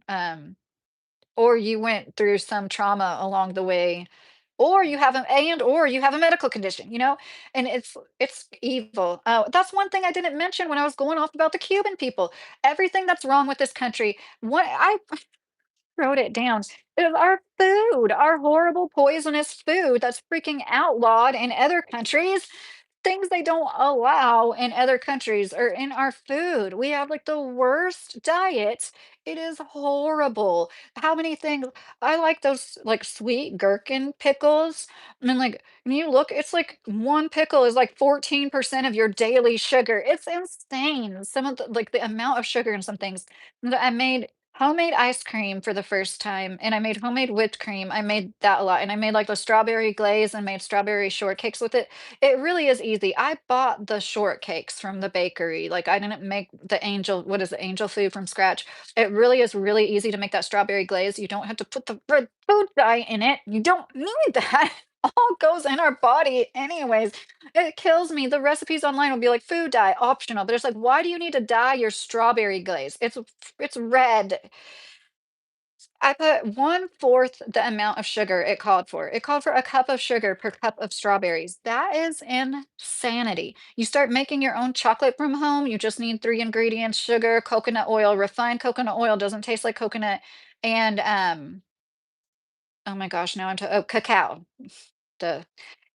And you can really control the amount of sugar you put, and same thing with the whipped cream. I put a tenth of the amount of sugar it said to put in the whipped cream, which is just heavy whipping cream. You just whip it until it turns into whipped cream, and it was so good, and, like, the strawberry shortcakes weren't sickeningly sweet, but I do have a sweet tooth, so I do like sweet stuff, don't get me wrong. I like the sweet crap from the bakery, but sometimes it's even too like, the more you back off of it, it's like it's hard for me to drink, like, a whole soda sometimes, you know what I mean? The less you have it. But yes, I didn't I didn't put food on here. I sure thought about it. Our farm system, it's crazy the stuff they're doing to farmers, it's just more and more regulation. There's so much you guys hear about wild Lion Country Animal Safari. I'm sorry, I blanked for a second. I've been there a few times. It's in West Palm Beach, Florida, I believe. So unfortunate. It's so unfortunate. It's kind of like San Diego Animal Park in California, which I went there too. But it's like a mini version of that because that's like acreage. In the Lion Country Safari, you drive around your car and you're not allowed to roll it down your windows. And there's like lions walking around and everything. It's really, really cool. It really is a special place. Owned by the same family for decades. They sold it and now they're like closing it down. Supposedly, they're going to put a data center where it is. It's such a shame.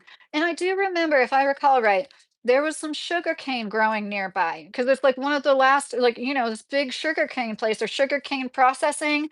Um, you drive by it when you go to Lion Country Safari. I just remember that, and it's like, it's just such a shame, like, one of the coolest parts of Florida, in my opinion, if you're into that kind of stuff. I just love the nature in Florida. We're so blessed to have, like, all this variation and everything, and I feel genuinely, like, blessed to be from such a beautiful state, and I think everybody, no matter what state they're from, should feel like that. Every state has, like, but I'm sorry, our grass. If you didn't see it, I just threw together the shirts. It wasn't my best work, but I'm like, somebody really inspired me, and she was saying how like ideas, basically like try to follow through on your ideas and stop not uploading stuff you don't like because that's part of art. Not that I consider myself an artist, because she definitely is. She makes the coolest, is it called stop motion art slices? Why was your son shirtless in a Burger King bathroom? I've been watching so much body cam. Really, Step Up a Smurf? That's funny. Yeah, it's like, um, it's I feel like it makes me feel does it make me feel better about my life? Is that the right thing to say? That sounds bad, like at other people's expense. It's just a good entertainment, I guess. It's kind of replaced like the talk shows we grew, or at least I grew up on, like Maury and who was Sally Jesse? Who was the blonde lady? Jesse Jones. You're well educated about the economy since after World War II. Baby boomers had it the best. Justin Powers. Yeah, yeah. And it drives me bananas. It's completely okay to just be like, oh yeah, that sucks for you. Let's move on and own your 7 houses and be fine, you know? But I do also understand like there's some people that we have in our life with money that are like really concerned about being old and not having anybody to take care of them because they've treated everybody like shit for some I'm sorry. Um, but they wanna save as much money as possible in case and that's the thing with, like, it's so negative, but it's true. Even the people that do live a long, long life, often, like my grandma, I'm so glad she was here. She's like 91 years old. I'm so glad she was here as long as she was, but she was ready to go for years, and basically spent the last several years of her life in bed and would talk about how she was ready to go home, to go to heaven. Her husband died when I was a baby, my grandpa, and she just wanted to go be with him. Anyways, quality of life is a thing, right? That's where I was going with that, and I feel like ours is just going to get worse. Our healthcare system is going to suffer. I know it's not gonna be like wave a wand and we can have socialized healthcare in this country. I know it'd be so complicated and there's already waits and there's so many hospitals shutting down. But just like spending $1 billion a day on wars and like we have no we should right now we should be spending millions of dollars a day incentivizing people, paying people to go to medical school. Because guess what? We're gonna have healthcare for everybody in this country in a few years. You know what I mean? Like 5 to 10 years, the goal is to like do away with this for-profit shit that just lends to, or at least revamp the system. If we're going to keep it the way it is, you're not going to be allowed to charge $10 for one aspirin, $500 for a bag of saline water drip, $2,000 to spend a night in the hospital. It's like cheaper to like go to another foreign country and spend a week or two in a hotel room there and get a lot of procedures and stuff in there. And don't even get me started on dentists. I think dentists, I've heard other people say this, they're like the car salesman of doctors, and there's definitely good ones. Like there's good car salesmen, but I think they're the worst of the worst. And they've done more to harm my teeth than they have to help them. Uh, if you're still in here, Mr. Rival, we're just talking about all sorts of stuff. People eat because of trauma a lot of the time. Yes, Stone Papa, that's what I said. You've usually been through something traumatic. I can't even tell. Moonshiner, I am really hoping with my new phone I'll be able to make more. Just so people know with my memberships, I used to be able to make little emojis or like now I literally can't. Like any picture I upload, it says it's too big. But I uploaded pictures before. Hey, what's up? Here to be here, but I hope you have an amazing day. Just spreading kindness to everyone. Oh, that's so nice, Calvin. I like your name, Calvin. You don't hear that much. How are you doing? I heard that Calvin Harris song "Summertime." That's such a good song. They were playing it at Walmart. The Arizona CEO gets a pass though. Those drinks are noise. Moonshiner.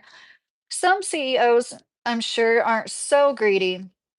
And I know I brought this up a lot, but like Costco used to be like that. Costco used to have a cap. Like their CEO wasn't going to make more than like something like 10 or 20 times what the lowest paid worker at one of the stores makes.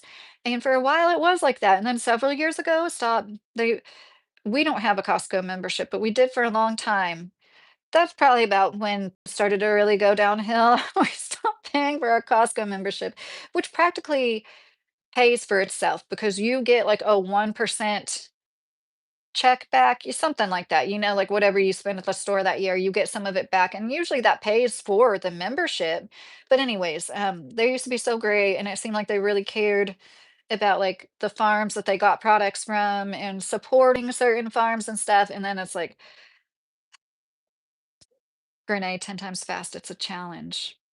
No, mushroom. Let's put food digest to put it in our body to never see it again, right, guys? I know, right, Donnie? I want to say something vulgar, but I'm like, it all comes out the same.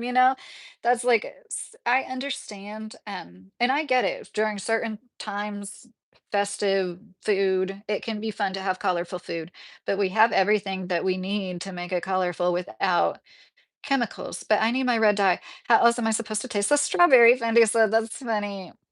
Or like the maraschino cherries. A lot of people think that's like what cherries taste like. And if you don't know the process they go through, it is wild. Look up how they make maraschino cherries. They literally like bleach, they bathe them in bleach, and all the cherries are like white.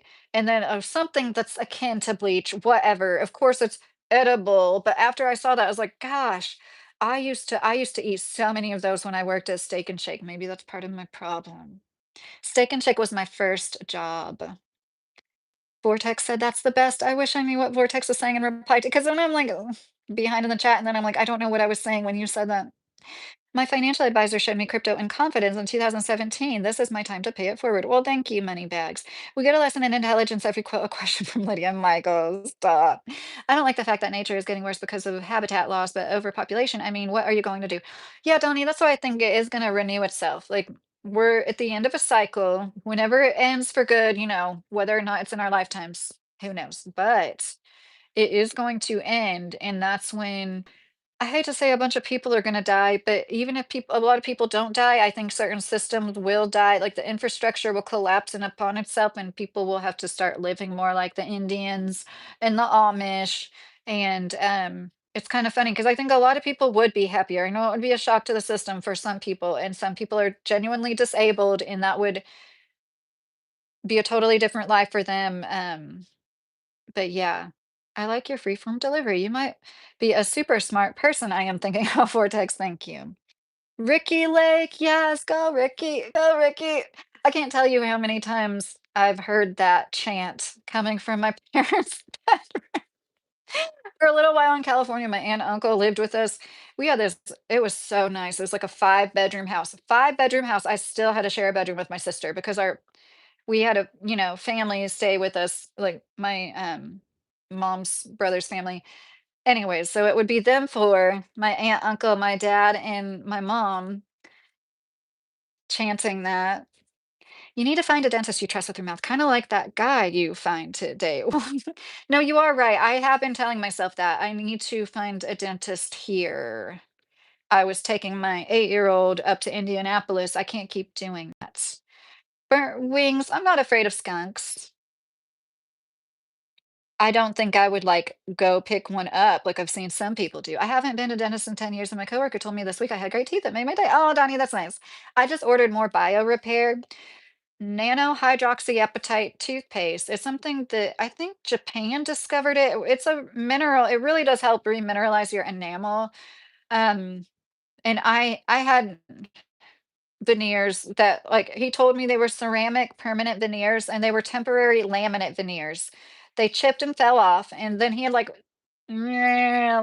shaved down the enamel on my front teeth even though there was no cavity. He did that to like adhere so that guy, I did get a partial refund. He had cancer, played the cancer card, and it made me feel bad for him. But back then, this was like, I don't know, 10-ish, 12 years ago, and they said enamel cannot be remineralized. Absolutely not. But they've came around. Absolutely. Now in Japan, they're regrowing teeth with stem cells. But they say that's probably never going to happen here. Yeah, because people are too greedy. People still use the second most deadly element known to man in teeth, mercury. I'm sorry if you do have any silver fillings. I'm not trying to make you feel bad. And some silver is stainless steel, but most likely if you're an adult and you have stuff in your adult teeth, it's amalgam. That messed me up really bad. Yada yada. I got IV chelation for 6 weeks because I had a root canal that had hidden amalgam and I had it improperly removed because the only dentist that would remove it properly wanted to force me to pay thousands up front for the replacement after, when it would have been weeks after the removal. I would have even been able to think about getting a replacement. You know what I mean? Like your gum has to heal. Anyways, it just makes me mad because I knew there might be mercury and I went to him and he put a metal reader up to it and he was like, "Yeah, I think there's mercury in that," because we couldn't see it. Anyways, the doctor that removed the tooth gave it to me. This is supposedly like biohazardous waste. It's okay when it's once they remove it, it's biohazardous waste, and you need to be careful when you handle it. But it's okay to be in your molar where you're chewing your food. I'm sorry. I am not the crazy one here. It really is like living, and I brought this up before. EPA, was it EPA? They came out with a letter like in 2022, I believe. Somebody very official was like, "Yeah, we recommend women of childbearing age and children not to get mercury." And like this dentist told me, and I did get one filling done around this time. He told me, he's like, "You have something, and since it's in the back, I'm going to use this." And I was like, "No, you're not. I'm not." And that's when I found a good dentist. So it was a blessing in disguise. But even though I was paying out of pocket, I was like, "I'm paying out of pocket. Shouldn't I be able to say, like, do composite there?" And that was the best cleaning I've ever gotten in my life. This lady, nobody's ever cleaned my teeth. And now it's like the last dental cleaning I got, I'm like, I could do this. Give me a water pick. Like I floss like crazy. And like, anyways, I've been to like good, I prefer like, what do they call it? I can't think of the name, like holistic dentists, but that's not in my price range. None of those people ever have a sliding scale. But anyways, I could talk for a long time about it. And it seems a little expensive, the nano hydroxyapatite toothpaste, but I'm telling you, my teeth get more and more sensitive the longer I go without it because it is expensive. It's like $15 a tube. So sometimes, I'm like waiting to order some. Oh, thank you, boxing fans. That's nice. I've been good about taking supplements and I've just been like, I've been spring cleaning my house and trying to take really good care of myself before. Thank you, Michael. And I did my eye makeup a little different too. I had like a gold. with the black eyeliner. I haven't been to a dentist in 10 years. I read that. Or no, I didn't. Also, then I found a dentist I could trust. However, I took hair in my mouth those 10 years. Right, Willa. And I would never recommend. I totally understand people staying away from dentists. I get it. I have been told by dentists, I'm surprised you're here. Like after I tell them about all the shit I went through. What I was just describing, I for years I told dentists it hurt every single time I bit. It was the only root canal, only filling I ever got that turned into a root canal because the filling wasn't done right as a 10-year-old. And when I was 19 years old, it cracked and came off and it was like black inside. It was so crazy. I still feel horrible and disgusting telling you that. I know I'm not the only one with dental problems, but I had no idea I had like a black rotting tooth until I bit down on a piece of ice at work waitressing, and I was like, "Oh my gosh," I had no pain because it was completely dead at that point, right? That turned into the root canal. That should have never been done. It was literally like one wall of the tooth left. There wasn't enough structure for a root canal. No wonder it failed. I tell you, I'm not exaggerating. I had to throw a fit like a toddler. I had to literally kick my legs and say, "Oh, pain, it hurts every time I chew." You need it to this one dentist that was a family friend and agreed to take it out for a few $100s, but then he was trying to convince me to take a round of antibiotics first. And I was like, no, absolutely not. I'm losing weight. Nobody listens to me. They just take x-rays and nothing shows up on the x-ray. Well, it was calcified into my jawbone. Chronic infection, really horrible removal process. Shards of tooth coming out for like 2 weeks afterwards. I had little shards of tooth coming out. And that's what turned into the IV chelation. So, anyways, yeah, I went through that like vein. I did have really nice teeth before. That's what I'm saying. Dentists like fucked up my teeth. Looking back on it, I'm like, I had a beautiful smile. Why was I so like always anyways, you know, you don't realize till you're older a lot of the vain shit you do when you're younger. I found one in a small town in Indiana who was very affordable. He did take insurance, but he was so great. The only thing with him was he had old school x-rays. He didn't have digital x-rays, which I didn't love, but he's not the person to make you get x-rays every year either, which shouldn't be a thing in my opinion. It shouldn't. It's just another way they make more money. And he didn't have a hygienist either. He just walked in and it was like the receptionist and him, and that was it. And there was like church pews in his waiting room. He was a really good guy. Oh, he's a really good guy. And he like felt bad for me with the issues that I had. Hi, Jamie, how are you? And the thing is to ask people, that's the kind of thing really I ask people. I started asking people as soon as I moved here, where do you take your kids to the dentist? Like, so, see who everybody says. Wow, that sounds like fun with shards of bone and infected flesh. Brian, it was crazy. And he gave me C-Pro. If you didn't know, that's like one of the most hardcore antibiotics. I took one C-Pro. I felt like I was dying and I didn't want to take anymore. And it was 4th of July. It was literally like July 3rd when he did it. Never contacted me back. He said, as far as tooth extractions go, this is as serious as it gets. Like telling my husband, like afterwards. But tons of stitches, put a collagen plug because there was a hole in my sinus. It was yeah, so then that wouldn't show up on x-rays. Why didn't anybody catch this before? Because that wouldn't show up on x-rays. So when a woman is saying she feels pain with every single bite, this is like I know a lot of people think like life is easier as a woman, but you get dismissed a lot. Your pain gets so dismissed in medical settings. It's it's crazy. And I know that it happens to men too, but we just automatically get written off as more histrionic, neurotic. Oil pulling with coconut oil, Mr. Rogers. Yes, I saw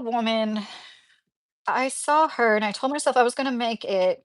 She made these little, like, I don't know what to call it. They were pretty big. It was such a smart idea. It was for oil pooling, but it was like a solid little thing that you put in your mouth and you chew. I was like, "Oh my God, I think I would actually do that." And she like kept it in her bathroom.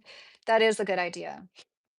I'm better about my skincare because it's like I used to be bad. Like, I'm going to just fall asleep in my makeup every night, and I've been a lot better about that.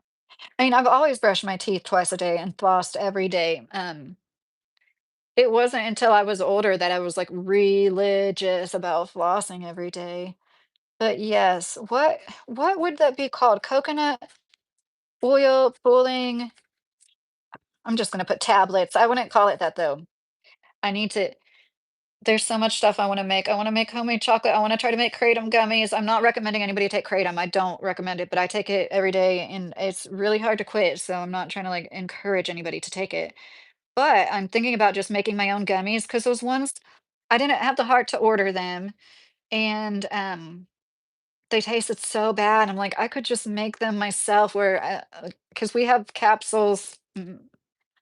What a trickster. How dare he? I want his license removed, Donnie said. Gotta love the Japanese moonshiner. Yes, I may look into that.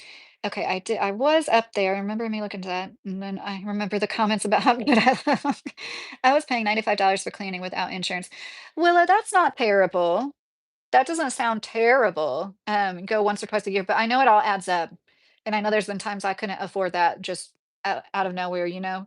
Like I have to get I wear contact lenses, so I have to get my eyes examined every year. I hate that.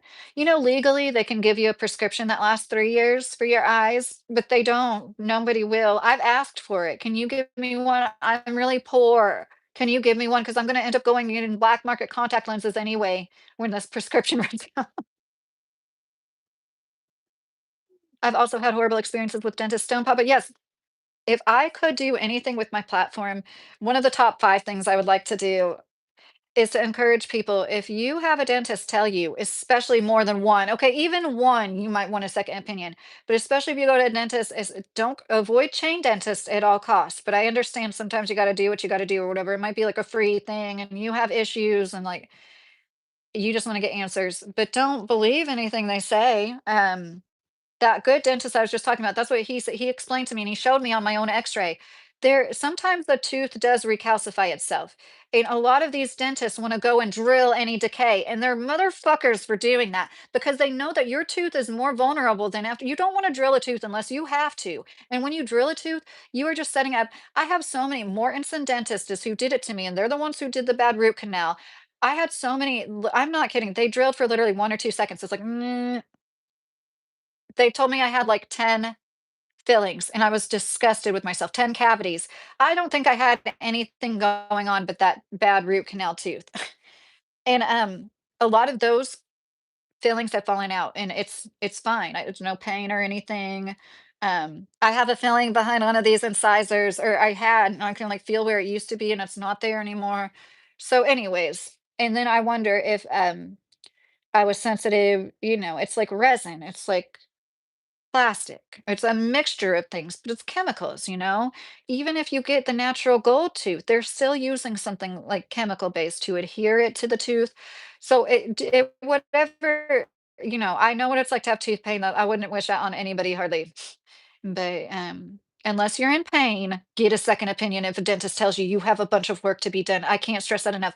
I went to 3 dentists in 1 year. Seriously, I forget the exact numbers. It was something like one said I had like 6. I think it was Mortensen again. Yeah, I went to Mortensen again after all of that because they're just like always there. You know what I mean? Um, Also, sometimes people don't see kids and it's just easy to go to a family practice and like we can all go at the same time. You know what I mean? If you're just going for a cleaning and you're like, I'm not going to listen to anything they say has to be done. But anyways, um, I don't want to scare anybody. Of course, it's like better to get fillings than to let a tooth rot because I have 2 missing molars. But anyways, the other one was during the pandemic. It was a filling that popped out and was painful, and Mortensen talked me into pulling it. That was so stupid. I think I'm in such denial about that that that's why I don't even like think about it. And then it took me not fool me once, fool me twice with Mortensen to really get it through my head, not together. And that good dentist was like, "Why did you do that?" He seriously had like tears in his eyes. He's like, "That was your first tooth," because I guess that's the first molar that comes in when you're a baby, like the left side. If you have all of your teeth, it's like the second to last molar is like, because you get your very back molars, like your 12-year molar or whatever. So, anyways, and I got my wisdom teeth pulled, and that's a whole other thing. There's countries where not every single person gets their wisdom teeth pulled. Now, I seem to genuinely have headaches, but I almost wonder if it wasn't like that bad tooth, maybe. But, anyways, I know my husband had his pulled, and I've seen people speculate on that like literally go so far as to say they're called wisdom teeth for a reason. They're like taking something from us, which I would like to not think that like I don't have my adenoids, I don't have my tonsils, I don't have 2 teeth, I don't have my uterus. or my I have my fallopian tubes, or my, cervix, the top of my vagina. Um, and I don't think I'm like less of a person, but I also still do understand why it's like a Buddhist thing to like not want any of your organs to be removed, or you know what I mean? Um, I think that cutting hair is a spiritual thing. So of course, like losing organs, but I'd rather like not get cancer. And I'll never forget this one lady I saw, it was actually a soft-boy underbelly, which I hate that guy's guts now, but when he first really got popular, he was in Appalachia, in Kentucky specifically, I believe. Maybe it was West Virginia or something, but and then he was like, he featured the inbred family. I'm sorry, I forget their names right now. But he was talking to this lady in Appalachia, and it was one of those times, one of the few times in my life I felt like it was like what people would say God, I guess, was, like, talking to me, and she said she had a hysterectomy when she was 30 something years old because of cervical cancer, and she was, like, a really, really old lady, and I was like, "This is your sign." It was just a feeling, I was like, "You need to get a hysterectomy so you can be that old one day." Oh, Star, thank you so much. We recently won our fights with the Securities Exchange Commission and federal court on crypto. John Deaton represented us at no charge. Crypto is the best investment in many lifetimes, Moneybag said. Hi, Freddie. How are you? Yeah, I'm not saying that you're wrong. Like, it does make sense that it would be like the way of the future. But the thing is, most of us our car insurance almost doubled. My kid got his license, like, literally, literally almost doubled. Like, most of us can barely afford our bills. You know what I mean? I'm hooked on Kratom for 5 years. Oh, Matthew, I hope that it helps you. But okay, so I don't know if you've heard my story, but like, I quit it to have my surgery last year and I was not going to start it again. But I got a skin infection. Really painful. I've been through a lot of painful shit. That was up there. It was like my whole right side of my stomach was like beet red, and I have weird veins, and they had trouble closing my incisions. I've tried to plant a seed. My hope is it will help someone. Well, money bags, hope for me that I get some videos to go viral, and I would love to have some money to throw around. And I know that some people probably would think it's crazy, but I am very much a believe in synchronicity type thing. I do think if it's meant to be, it will happen. Hi, Freddie. How are you? Freddie Fazbear. What does Kratom do for you? Boxing asked Matthew. Use toothpaste with nanohydroxyapatite or hydroxyapatite. Yes, user. Can I take this sec to court, Moneybag? Breathe said, "Yep, I'm never going to the dentist faux show. 62% just by flossing." Boxing fan said, a user said flossing regularly reduces stroke risk by 62%. I believe it. Okay, I just say whatever. I think you guys can tell I have no filter.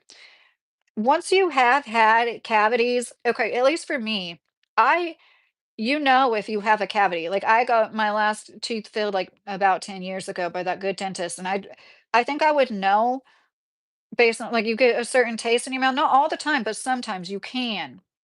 And like anytime I feel like ew, like I floss extra, extra good, and, like, that's why I try to tell my kids, like, flossing is so important for, like, your breath, and, like, you think you brush your teeth really good, but then you, like, almost always get more out flossing, right? Even if you do floss every day, you still like, "What?" And I have, like, this one area they call a food trap, and, like, I try to get them to put a filling in it. I'm like, "So much food gets stuck in between these 2 teeth," and they're like, "Oh, that's fine. It's not a cavity though. We're not gonna." And I was like, "Isn't there something you could do? Like this little area right here where this tooth goes like in a little, it's like called an occlusion. It's not a cavity, but it is erosion of the tooth." And I'm like, "Can't you, isn't that like what bonding is for? Can't you like fix this? What is your goal? Can you fix this?" And they're always like, "Oh, but if I was like a movie star, you'd be able to fix it." I don't understand how they're like so willing to drill all these teeth. And I do understand front teeth aren't anything you wanna mess with, because I did get some fillings on my front teeth from that good guy, and he was like, "Oh, I really don't like doing this. I really don't like this." He did a great job, though. I'm so glad he did it of all dentists. I've had dentists tell me that some of the fillings that got done by Mortenson wasn't sealed right. Actually, just one guy said that, and it's like, who do you believe when you have different people telling you different stuff?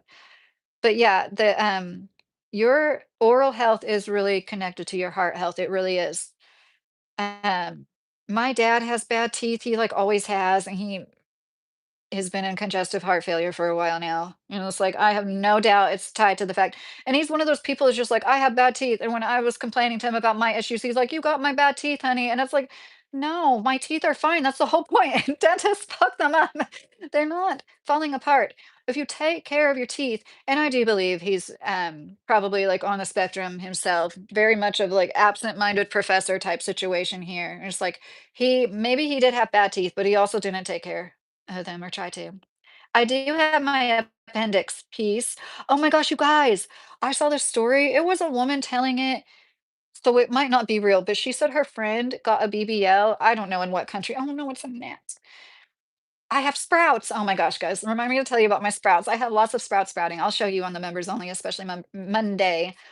This woman wasn't feeling well for months after her BBL, ends up going to a doctor, gets blood work. Her kidney levels are really weird, gets a scan. She's missing one of her kidneys because she went to get the BBL in some other country that was really cheap and great deal. And they took one of her freaking kidneys. I hadn't heard that story before, but it seems completely plausible to me.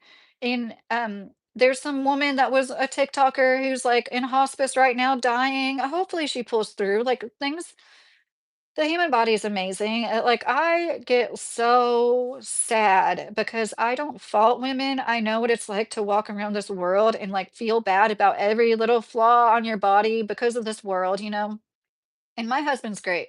He's like a lot of men. I feel like men just want you to be happy and healthy, and like women can be so beautiful in so many ways. They don't sit there and like stare at our hip dips, or the ones that do don't deserve to be with a woman. The ones that do have been like brainwashed by all the stuff that they see on screens and like airbrushed stuff. And women, like I totally understand. We go through so much. We go through so much with pregnancy. You don't feel like your body is your own. Like, literally, imagine feeling like your body isn't your own. I don't think people really understand what a trip it is. And then you try to get it took me over a year all 3 times, for, like, everything to really go back to normal, and it never really goes back to what it was before, but to even have some semblance of normal, it takes a long, long time, and then we have images like, certain examples of some women who are, like, freaks of nature who just bounce back incredibly well.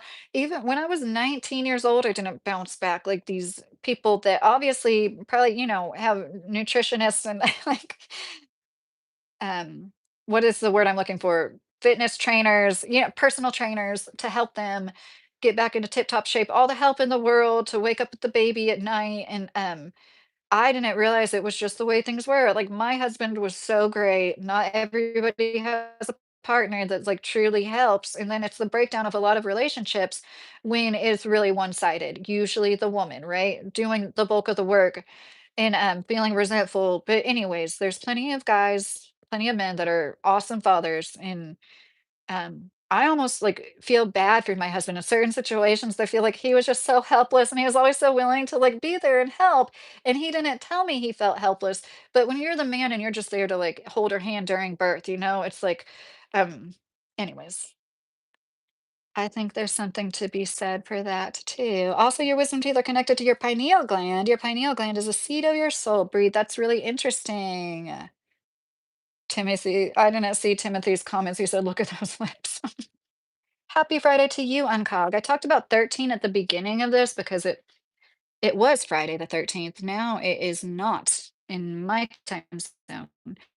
Moonshiner, shoot, I'm still suspicious of this one cute hairdresser who cut my hair like, she's little, so hopefully she ain't putting bad vibes in my hair. Oh, Moonshiner, right? Some people don't leave their hair clippings.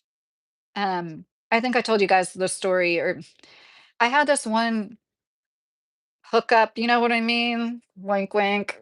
This lady I would go see about once a week. I stopped seeing her because it wasn't great quality. This was years and years and years and years ago. Okay. I mean, that was like almost 20 years ago. She comes over. We were renting a house at the time. And she comes over and she spends like a half an hour in our bathroom. And I just know she was like searching for toenail clippings and shit. And sometimes I wonder if she isn't why I couldn't beat the high risk HPV or something. But I haven't done any specific rituals, but I've tried to like shield myself from her. Because she told me she was a witch. She sort of told it's not funny. She didn't talk to me about it that much, but one time she did say her first experience was at a hospital when somebody was dying and she saw, so, and I was like, "Oh, that sounds so scary." SEC filed a lawsuit against Ripple, Brad Garlinghouse, and Chris Larson. John Deaton and a group of us were deemed friends of the court. Moneybags, do you have a YouTube channel, Moneybags? If you're still on here, what I would do is open a crypto Roth IRA with I Trust Capital. All ROI is tax free. Yeah, I know. I know. I should play the game. I don't think I'll ever get a 401k. My 401k will be like having a profitable at-home business that's completely paid for. The home is paid for. All I have to do is pay like $800 a year from property taxes because they really are that cheap here. Juice World, you said oral what? I don't know what you're talking about. I'm sorry. I said oral health, didn't I? Hi, Kevin. How are you? Yes, Houston. That's why I say I floss every day. I really like the Nana. Is that what it is? Nanda. There's a cinnamon floss. It's $1. I think it might even be a two pack. It's like some of the cheapest floss at Walmart, and it's the best. It's like expandable. Um, oh, Kevin, thank you. That's very sweet. You guys are being so sweet tonight. James, what is your favorite restaurant? How are you, James? He said hi. That's a good question. If I had to pick, my favorite restaurant used to be Carrabba's, but I haven't ate at Carrabba's in years. But that's like the kind of, oh, I love food. PF Chang's, um, Guacamole is this fusion restaurant in Louisville, and the people that own Guacamole also own a bunch of other like authentic taco places, like real tacos. Not that like Tex-Mex tacos aren't good too. I love Taco Bell, but I just love food. It's so hard to pick a favorite. But if I had to, oh gosh, I guess it would probably be Mexican. I say Carrabba's and then I'm like, Mexican. Peace Ninja hip dips are like most people have them. Some people don't. But it's like where your hips kind of dip in a little bit, like, I don't know how to describe it. You could look it up and see. And it's unfortunate. A lot of women, now I hear there's a BBL smell, and I'm like, I know moonshiner, right? And some people deny that, but it's like enough people, even people that have them and claim to know this, I think that it's legit. Now, I've said this before, I'm not gonna lie, if I was a total rich bitch and I didn't have to get put out, I, in a different day, would have gotten, like, liposuction and a fat transfer. Because when you're, like, a modest-chested woman, you get reminded of it every time you turn around. At least, I think early mid-2000s, people obsessed so much. That's when, like, women's average cup size went from B to C because of the implants.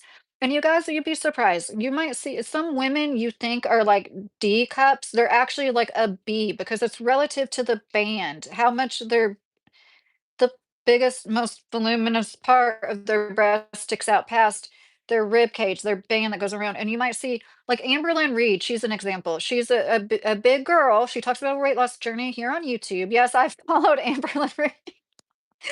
Okay, I need to shut up. I guess I can say it. Can I say it? I met her ex-girlfriend, Beck. If you guys have any idea what I'm talking about, I met her girlfriend like here in Kentucky. It was so funny, and I had to tell her I knew who she was from YouTube, but that's a whole other thing. So Amberlynn, she's like a really big girl, like 500 pounds, and you would think like she's just bigger all around in every way, but like, yeah, so it's just funny to me how, and people don't know there's sister sizes. I brought this up before. If Unless you're like a double A cup, which there's nothing wrong with that, you have like sister sizes. Like if you're an A, there's like a B that you could fit into. Most like, and every brand is different. There's like no universal bras, and it's so crazy how much they can vary.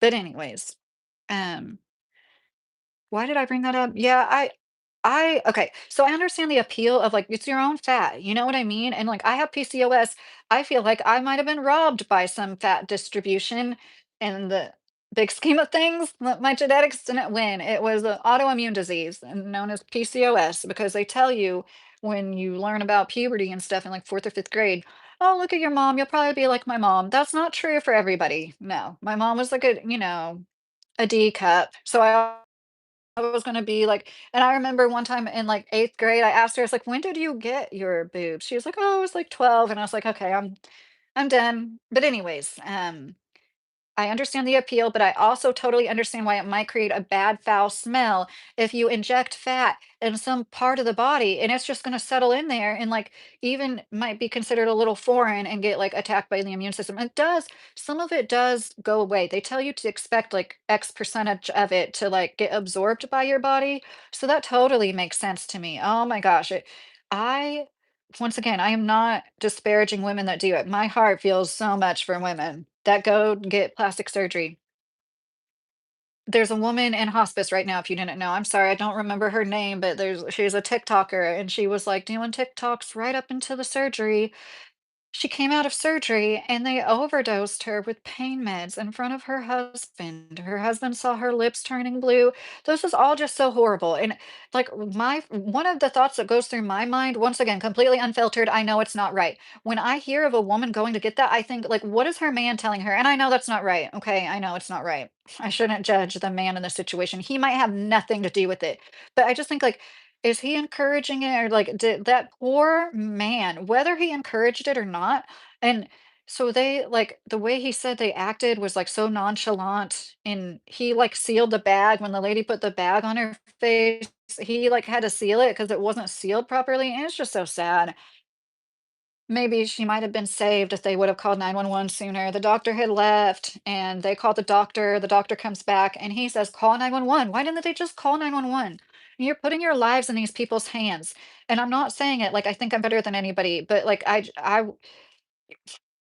after having a few surgeries, I just couldn't imagine signing up a tummy tuck to be cut all the way that must be one of the most brutal things to recover from, and if we could just, like, love ourselves and quit trying to be, like, some idealized image of beauty, like, we would all be so much better off, our daughters included, we're the examples for younger women, and that's why they're all, like, aging themselves, getting fat removed from their face, putting filler in that they said would go away, that really, where is it going to go? It doesn't go away completely. And then, so you get that done so young and they tell you it's preventative. Um, and then, these poor girls, like, I really sincerely feel for them. It's so good. This was 50% off at Kroger's. Sparkling blackberry. It is so good. We drink sparkling water, it's just like barely any flavor, and that is so full of flavor. If you had to choose one, which would it be? Country pop, hard rock? Definitely hard rock. God, gospeled. I almost called you God. I like Doritos tacos more than I care to admit. Maybe it's the millennial in me. I love Doritos taco. So I can't talk. I think they have these little mini taco salads now at Taco Bell. The shell for that was really good. But yeah, I know it's full of crap before anybody says. I mean, I know it's horrible crap. But like I said, I eat really good, like 80%, maybe 90% of the time. So I try not to worry about it when I do eat crap. Luke, I remember you from Medora. How are you, Luke? I am upset with myself because I need to catch up on these new words Mr. Carey said. Mr. Carey, the first time I heard it, I had no clue what it was and kept saying it. I'm so embarrassed. Oh my gosh. I know. That happens with me a lot. It's so funny when my 16-year-old says something and I'm like, is that slang? No, two women who had breast reduction in their 20s hurting their backs working, Michael Cox said. Oh, yeah, that's another thing. Yes. I've had lots of well-endowed friends, and I really did feel for the things women go through, just physically and like the way they're judged. I bring her up a lot, refashioned hippie. She made the funniest shorts the other day. She is so talented and funny. She happens to be very well endowed and showed comments where people were telling her to like put her boobs away. She's like, where am I going to put them? And then she put on a turtleneck, and she's like, okay, that's better. If you're built a certain way, even with a turtleneck on, you know what I mean, like you can still tell the woman's shape or whatever. But I've had so many friends tell me, you don't want big boobs. I don't know why I'm like hesitant to say it. I cuss and stuff. um I have a cousin. What do you mean, Selena? They got the surgery? double A's, like, aw, yeah, I really feel there was this girl who was pretty flat-chested, like, I think it's safe to say she was flat-chested, and I do not mean that as an insult. I don't like the itty bitty titty committee it's always, like, negative. Can we come up with, like, a nice connotation, like, something that sounds um like Blanche Devereaux one time when she described her boobs, it was fucking funny. She went, like dancing orbs of champagne glass size loveliness or something like that. It was so fucking funny. So, anyways, there's this Asian woman that made her influencer career off being flat chested and like body positivity and like not caring about the fact that she was pretty flat chested. And she went and got implants. And it's like, yes, it's a free world for the most part, when you have a bunch of money like her, you can do whatever you want. You should be able to do whatever you want. But that was so discouraging. I'll admit, as a woman, it's not like I put people on a pedestal that have A cups because they're small chested like me. It's not like that, but it is nice in this world. You know what I mean? Like I always loved, no doubt. I would have loved Gwen Stefani if she had double D cups, just the same. But it was nice to see a woman, that wasn't built, like and didn't run and get implants. But anyways, so it's always it is nice to have that representation as a woman. And it's always discouraging when you see people go and get the surgery, and so many people, they were so beautiful to begin with, and often we don't talk about so when you get breast implants, it can be like 3 to $5,000. But then if you have any complications, the revisions getting them taken out is like 10 to $20,000, and people don't talk about that much. It's like it's great if it works out great for you, but a lot of people, oh, I've just heard horror stories. That's one thing I like to listen to too. Not every week, but kind of often, it's like this one woman was talking about how she had like the scar tissue around one of her breasts, and it sounded so painful and horrible, and about how like one time it flipped and she could feel it literally flip, and it looked really weird, and it just sounded so horrific. I couldn't imagine putting up with that. And I do not mean this towards her or any woman with implants, but it's like, and for what? For what? To have seemingly more fat in two areas on your body? For what? And it's like, so yeah, I saw that lady. There was a compilation video where a woman was talking about the lady who is in hospice right now, and that was like I'm pretty sure it was in our country. Doctors don't have to be certified in the things that they're doing. Like a doctor can just do whatever they want as a doctor and not technically be certified to do it, and that's okay. If you didn't know, you could have like a pediatrician doing BBLs.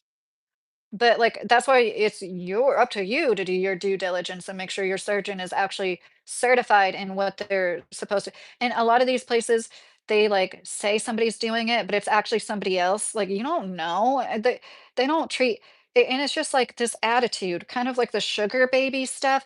A woman can get brutalized, tortured, beaten to death, left in the street. If she was a young woman having sex for money with an old rich man, well, she deserved it. It's like that kind of attitude. Well, if you were vain enough in the first place to get, and I know not everybody thinks this. I know most average people like hear it, and that's so sad. That was a mom. Like that's so sad. And I understand it. I understand why somebody would go get plastic surgery. But most dangerous surgery, right? A BBL is the most dangerous procedure. It shouldn't even be a thing. I don't think I wanna be like live and let live, but I don't think it should be a thing. Did you guys see the 15-year-old girl whose mom had a boyfriend who was a surgeon, and he gave her surgery and she died because of it? I think this was in Mexico. Moneybag said, "No, I'm not a YouTube content provider. I'm only trying to inform people what I've learned in 10 years of research and what blockchain crypto is and why it was created. NSA created crypto, in my opinion." Oh, hey, I can't believe I forgot to tell you this. Moneybags, I have like 4 Bitcoins out there. I don't know how to access them. I played that game Second Life. If you don't know what that is, it's like a virtual reality. Back in the day, this was 16 or 17 years ago. I know what email account I used, but I don't have any information about like the bank account. Like, oh, that would be nice. If you help me get I think it's 4 Bitcoins. I'll give you some of it. I'll buy some crypto.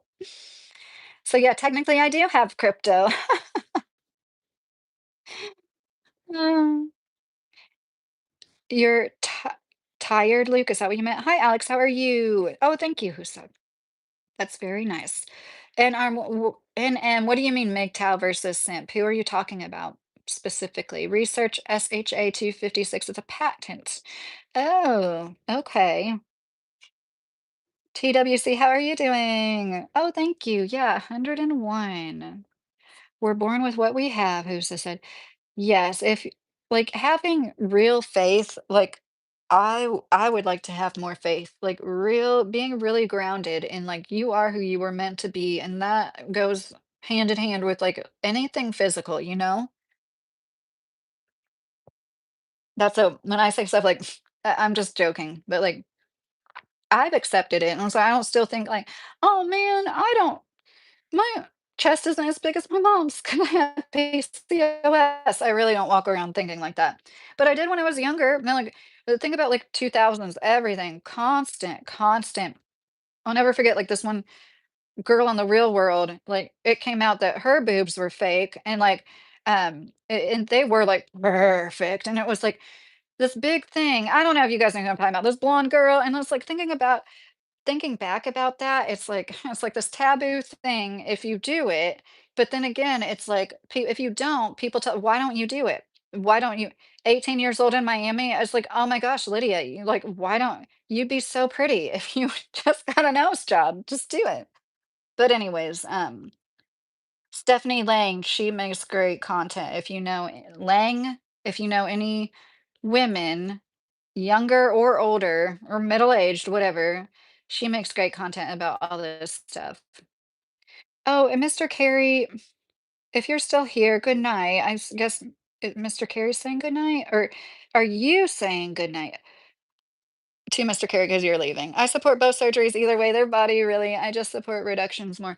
Oh yeah, moonshiner. No, definitely. See, that's like a medical reason, really. When you have a back strain. Um, I really, really feel for women. You know how many times I've seen somebody talk about their reduction and then and I'm sorry, I do laugh at it, but there's like tons of comments from men that were like, "No, you were perfect." It's like you don't have to live with extra. I couldn't imagine. I've been pregnant 3 times, having that extra weight, and and then like just I couldn't imagine having that, and like it impedes you in a lot of ways physically. No, it's not. And they everything's designed for like male bodies because they are less complicated because there's less parts, but this is part of why CPR dummies don't have boobs. Think about it. Nothing. Most tennis shoes. There are tennis shoes designed for women's feet. Okay. There are. Most tennis shoe brands, it's like male anatomy, male feet that they're like um I Alan Wilkerson, I say South Central. What have I said to people? I live in between Greensburg and Somerset. I'm sorry. It's my own fault. I don't want to tell people my exact location. Well, honestly, if I didn't have kids, I probably would. But I've said some things about this guy who's a fake preacher that like I don't know. They would just love to find out exactly where I live. I- I'm drinking this sparkling blackberry juice. I got it on sale. Normally, I couldn't afford this. But that's the thing. And I'll never forget years ago, one of my friends told me, she's like, you need to go to Kroger's because I was like, that store's too expensive. And she's like, no, there's a lot of good sales because it is too expensive. That's why you got to go there and get the stuff on sale because it's like good organic stuff nobody else wants to pay the price for. You know what I mean? Like that one juice that's in the glass jar. Everyone around the world must work together to stop this war.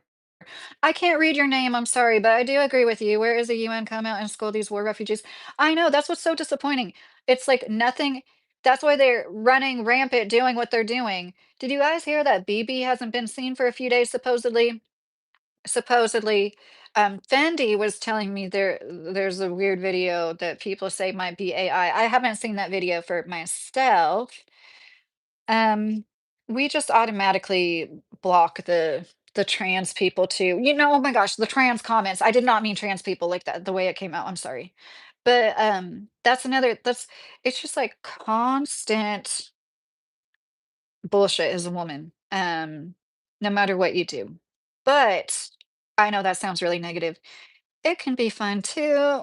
They're probably only 20 lives worth watching. Lydia is close to first place too. Oh, Michael, you're so sweet. Thank you. But yeah, it is like really discouraging to see people get away with the worst. The Epstein files, it's just so crazy. Think about how things are going down and in real time to see people just like be okay with it. I don't see how anybody could be okay with it that lived through Iraq and Afghanistan. Your Bitcoin is worth $285,000 at the moment. I don't have any Bitcoin. It's really that much money bags. I thought it, I know it's more than two. Like there's I just remember like I had oh my gosh.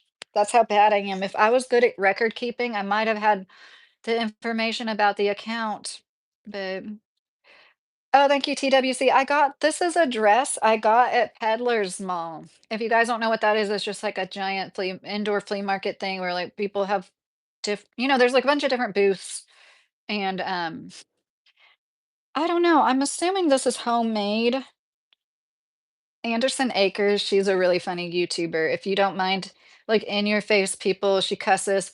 She's so funny. She gardens and cans, and she has like a kind of like not always super in your face, but kind of like in your face attitude. And she calls things homemade things, made, I don't know, sense of humor is not for everybody, but I I think it's funny. Um, she's hilarious. She is so freaking funny. She's real like, "Anybody can do this. Yeah, it takes time, but, like, why how did I do this? I decided I wanted to do it, and I did it," you know?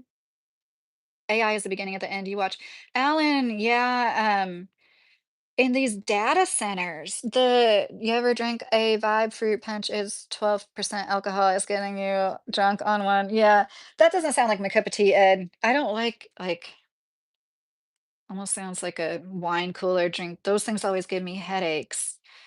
Hide the crack ice is outside, Frank said. TWC. Don't get me started on medical studies and procedures being male-based and female absent. Oh, oh my gosh. And did you guys know this? You in this, I wonder if they do this to men. Sometimes they give women pelvic exams. They'll have some group of students come and put their hands inside a woman, no matter you might be there to get your tonsils taken out, but while you're put out, these medical, this is legit. Look it up. People have sued and been like, don't do this. I didn't approve. That is insane to think about. Oh my gosh, that is just so insane to think about. How was the group of people okay? I'm sorry. I think it says a lot about medical professionals. How can some. And this always comes up there you see this a lot. There's better male OBGYNs than females. I have a lot to say about that. As somebody who's seen I've probably seen more OBGYNs than most people have. You know what I mean? I've seen so many. I started going when I was 14 years old and basically had like a different one almost every year.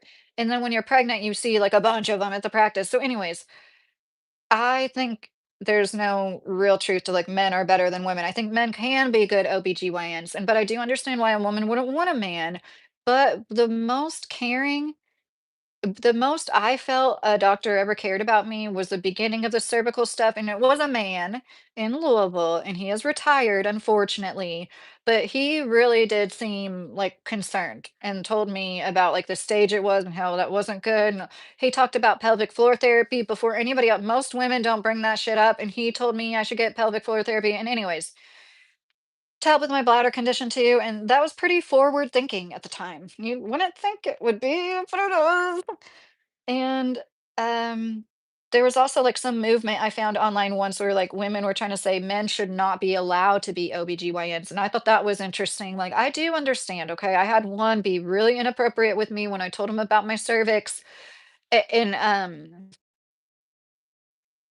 anyways, he retired later that year. I seriously feel like people complained about him. I called the office and complained, and, like, honestly, I should have gone to the cops, but I was pregnant, I didn't wanna stress myself out, and that's when I decided to do the home birth, but anyways, the era of colonialism is over, America. Oh, so this is so interesting to me. I was talking about this video that these Cuban people thank you for the cute heart. These okay, it's kind of confusing. The man is an immigrant from Cuba. I think the woman is an American who tries to evade the fact she's an American, who's obviously comes from a cushy background because how else could she shack up with a guy in Cuba for years because she liked him and then decide to do a K-1 visa and take him up here?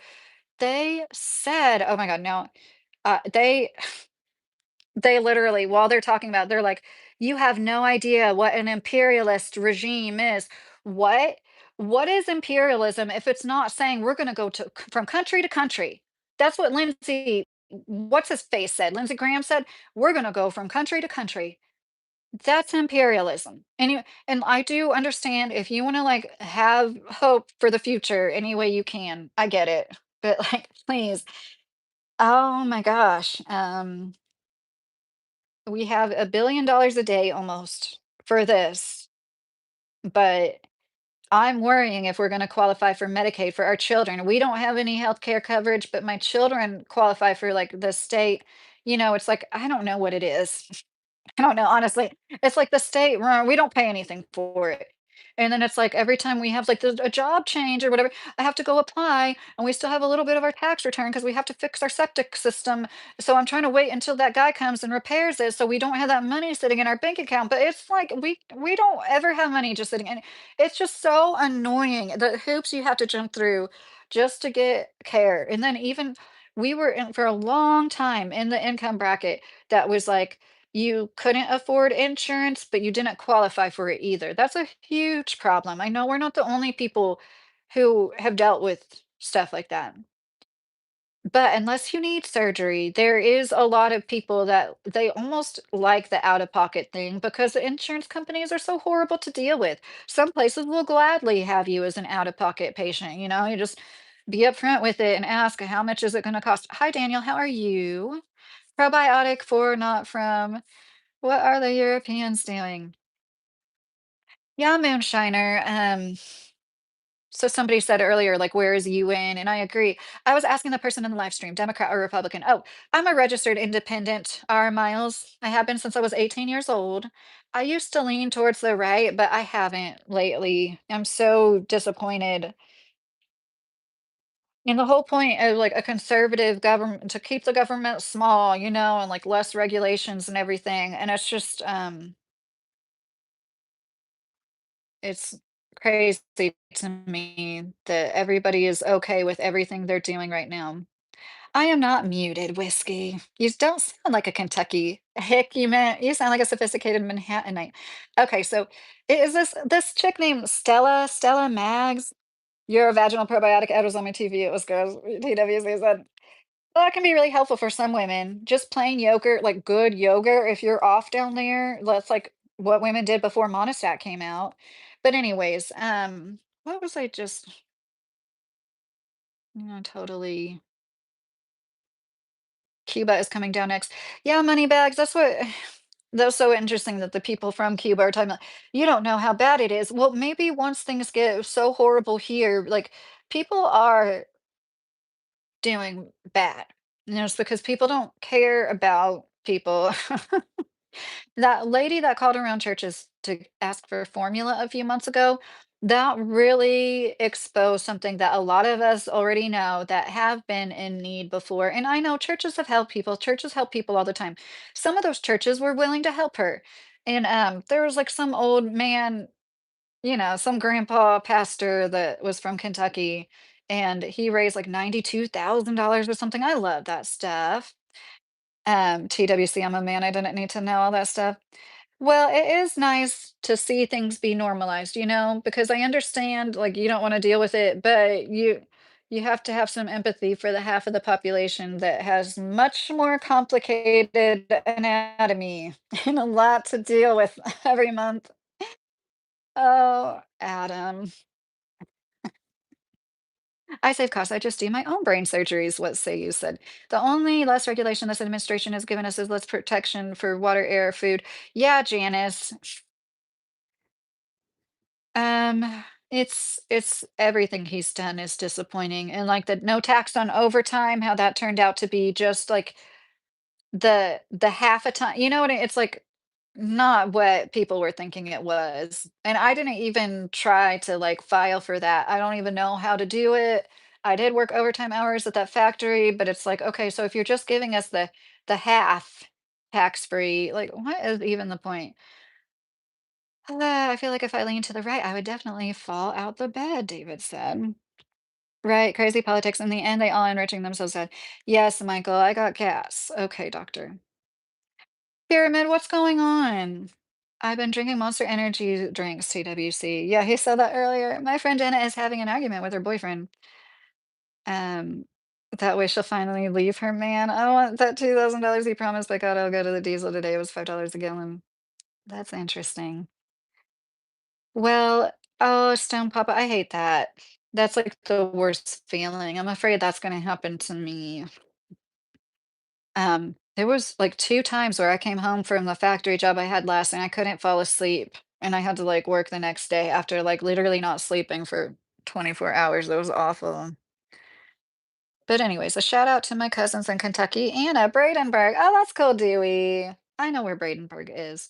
I used to live in Kentucky. I like that you said Kentuckiana. I haven't heard that for a while, being so far central. But yeah, so Stella, that's what I was starting to say. Stella Maggs. I don't, there's something about her. I just think she's so pretty. I don't know. She's one of those women. Um, I don't know what it is. I just think she's so pretty. But anyway, so I have fun just looking at her. And she's funny as hell. She really is funny. She writes the funniest shit sometimes. So when I saw her completely rag on Kentuckians, I was like, God, and it's not just like she's like, Trump went to one of the last places with people stupid enough to support him. And I was just like, Jesus Christ, here we go. And she had to say something else. And then she had to call Kentuckians inbred, and it was just like, I get it. I have a chip on my shoulder, but you have to understand there was never any good press for Kentucky. And like nobody that talks like that when it comes to politics, like we are a purple state. We've had a Democrat governor for a long time now. Yes, there are a lot of Republicans here, but not every farmer that lives in the rural, like yeah, a lot of them, but not every one of them is a Republican. And but yeah, Farms to Tabor did a great video about like I've just been thinking so much about what she said about subsidies and how farmers are supporting their own lifestyle, basically, and just like going along to get along with these government regulations. Um, okay, Mike. Oh, thank you, Scott. Democrats want to raise taxes by 7 trillion versus Trump, lowering taxes permanently by 4.9 trillion for the poor and middle class and adding no tax on tips and overtime helps working class. Yeah, but the overtime thing was like, you don't get no tax on the whole hourly, it's like the half, you know what I mean? Okay, so if you get paid $20 and you're getting paid $30 for time and a half, you only get that $10 tax free. Do you understand what I'm saying? That is so fucking tricky. And then meanwhile, if they just made churches pay taxes, we'd be fine. Make churches pay taxes. Yes, I think churches should pay taxes. I do. And I think that like Amazon should pay their fair share. There should be no huge loopholes. And don't give me that they would move their business other places. No, no, they wouldn't. Oh, you're from Louisville, Brian. That's cool. You think it's possible John Ramsey ran into Jeffrey Epstein at some point? Stone Papa Smurf. I don't know if you follow Coop, but there's a guy named Coop, Coop, not the redheaded guy. He's like blonde, I think. He did a really interesting video. I know is right up your alley. Maybe it would help you fall asleep. About is Epstein connected to um, Ramsey, John Benet Ramsey, and Madeline McCann? Because did you guys know they retracted it? There is like a painting Jeffrey Epstein had of Jean Benet Ramsey on his shoulders. And they like showed this painting head on in a picture and redacted her face. And it's like, okay. But then they had like this picture that was taken like from down the hallway where it's like the wall is, it's like at an angle. You can't see it straight on. And it's safe to say it's John Benet Ramsey, and he had some goofy art, like, if you're unaware, he had this art painting of Bill Clinton in the blue dress Monica Lewinsky had. He had this weird painting of George Bush on the floor with a paper airplane and 2 Jenga stacks, like, referencing 911. So obviously he had weird art. That doesn't mean he literally had anything to do with JonBenet Ramsey. I get that. But it's pretty fucking weird. And when you find out like her dad, how he really didn't have a huge long career to follow. It seems like he lived off of his first wife's parents' money, maybe supposedly. And then it makes so much money. It must be nice to just have these ties where you can just like own a business and sell it. You don't have to be anybody that had much to do with the actual business. You're not the brains behind it in any way. You were just there with the funds, and then you make all the money off of it. And then the day his daughter died, he was trying to get his pilot to take him to Michigan still. That just doesn't, that is so crazy. And there's been a lot of stuff in Michigan, those Fox Islands specifically. And people say that it was obvious Jean Bonnet was abused in that way. And that's just her mom had taken her to the doctor like a crazy amount of times. Like I'm telling you, once again, trailer theory. If that mom lived in a single wide trailer and took her daughter to the doctor like 30 times in a year or something and like had all these yeast infections and stuff, that is not normal at all. I've never heard of a little girl having that issue. And like I'm not saying it can't happen, especially if you like stay in a wet swimsuit too long, but like that's so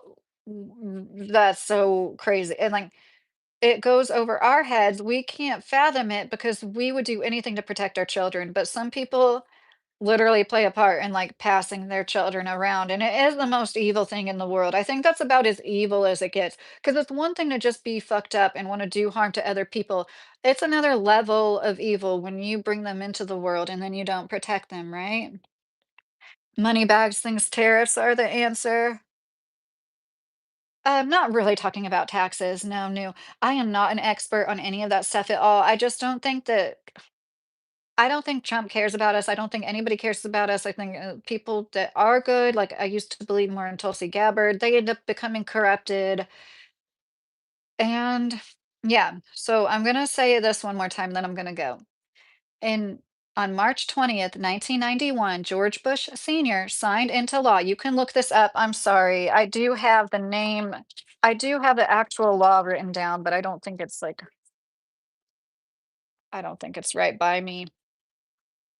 Noahide laws. It's the seven rules that this Jewish sect brought up to say, like, literally, we're going to come up with these rules and we're going to tell them to live by it. And by all of this happening, we're going to have our Messiah come faster. These people with animal souls, because that's how some people look at the rest of the world, they have the divine souls. They don't do the nasty, fleshy stuff the rest of us do, but they also believe in ritualistic sodomizing. I don't get it. I can't explain it any better than you. But these people came up with seven rules that are very much like the Ten Commandments, but they're not. And it is literally in a law that this country was founded on these principles. Have you ever heard of the 7 Noahide laws before? And what the heck are they talking about, these principles? Because it does come from kinda like the Kabbalah side of things, and that is probably also where a lot of the other Freemason, all this, what have you. Supposedly Knights of the Templar went to Palestine when they found out that's where all this ancient wisdom came from in the Kabbalah, and they wanted to, like, destroy get it at its source, and, anyway, wait, there's a picture of JonBenet on Jeffrey's shoulders. That's mind-blowing if true. It's a painting, Stone Papa. You know how he had a lot of paintings? Coop, Coop. It's one of his newest videos. It's really good. And I know, like the Madeleine McCann thing, if you know about that case, people said that these two men were seen nearby that really do look like the Podesta brothers. Like it is uncanny. And then there's like this picture floating around. If somebody said, um, I forget what the deal was with Ghislaine Maxwell now, it's like, I can't remember, but it wasn't like they saw that woman carrying the child, you know what I mean? It was something like she said something, but anyways, the point is, it did look so much like Ghislaine, and if you don't know, there's a picture of JonBenet, a real picture from a birthday party, her last birthday party, and it really does look like Ghislaine Maxwell, and that's why it's like, it's hard to fathom even having it put in front of our faces, and I know it's still hard to think about grown people who have functional lives getting together and harming children, being okay with that, like groups of them. And yeah. So I just thought that was really interesting. I should make a post about it so you can look it up. Tricky overtime. The word itself would be explanatory in text. Liv said, "You're either lie or not informed." I don't know what you mean by that, RT. I am not a therapist. No spiritual healing. We live life on our own reconnaissance. Yes, our President Trump does care about everybody. So I'm guessing you're a liberal podcast. Oh, no, not at all. I'm a registered independent. He doesn't care about the kids that were trafficked and the victims from the Epstein files when he, let some of their names loose when he wasn't supposed to and then like doesn't do anything. There are pictures. There's one picture of a child. It's so graphic. I don't want to say it, but it's obviously a young child, somebody who's not a teenager, not that that makes it right. Not teenage party girls, like all the excuses we've heard. A young child bleeding from her privates with a group of men standing around her. There's nothing incriminating. So when you support Trump, you support people looking past like there's just a description of this in the files because they're not going to show that, right? There's so much CSAM they can't show. There's binders of it. Binders of children, but there's not, and there is, because Pam Bondi wouldn't say the whole system would collapse if we went after everybody in the files. Like, there is obviously incriminating evidence. And that's what's so sick about it. That's what's like, I'm fine to be as far away from those people as possible. And I know people are going to be like, yeah, you're just saying that to make yourself feel better. No, I genuinely would rather live in a poorer part of the country around less of that, not that all people with money, but yeah, a lot less of that owning class. They don't want to live around here. I saw a beautiful house being built today. It's beautiful. I mean, it had to have been like a $500,000 house. And I had the same thought. I'm like, yeah, this kind of person, you have the kind of money to build a house like that, and you choose this part of Kentucky. I think you're one of the smarter people with money. If I would not wanna be, like, sticking out, like, just, more vulnerable. I would feel more vulnerable. If I had a bunch of money, even in, like, a really good community, it'd just be like feel like everybody walking up and down the street is, like, casing my nice mansion. I would be so paranoid with a bunch of, but anyways, I appreciate all the nice comments. The devil is jealous of the king and desperately tries to copy him.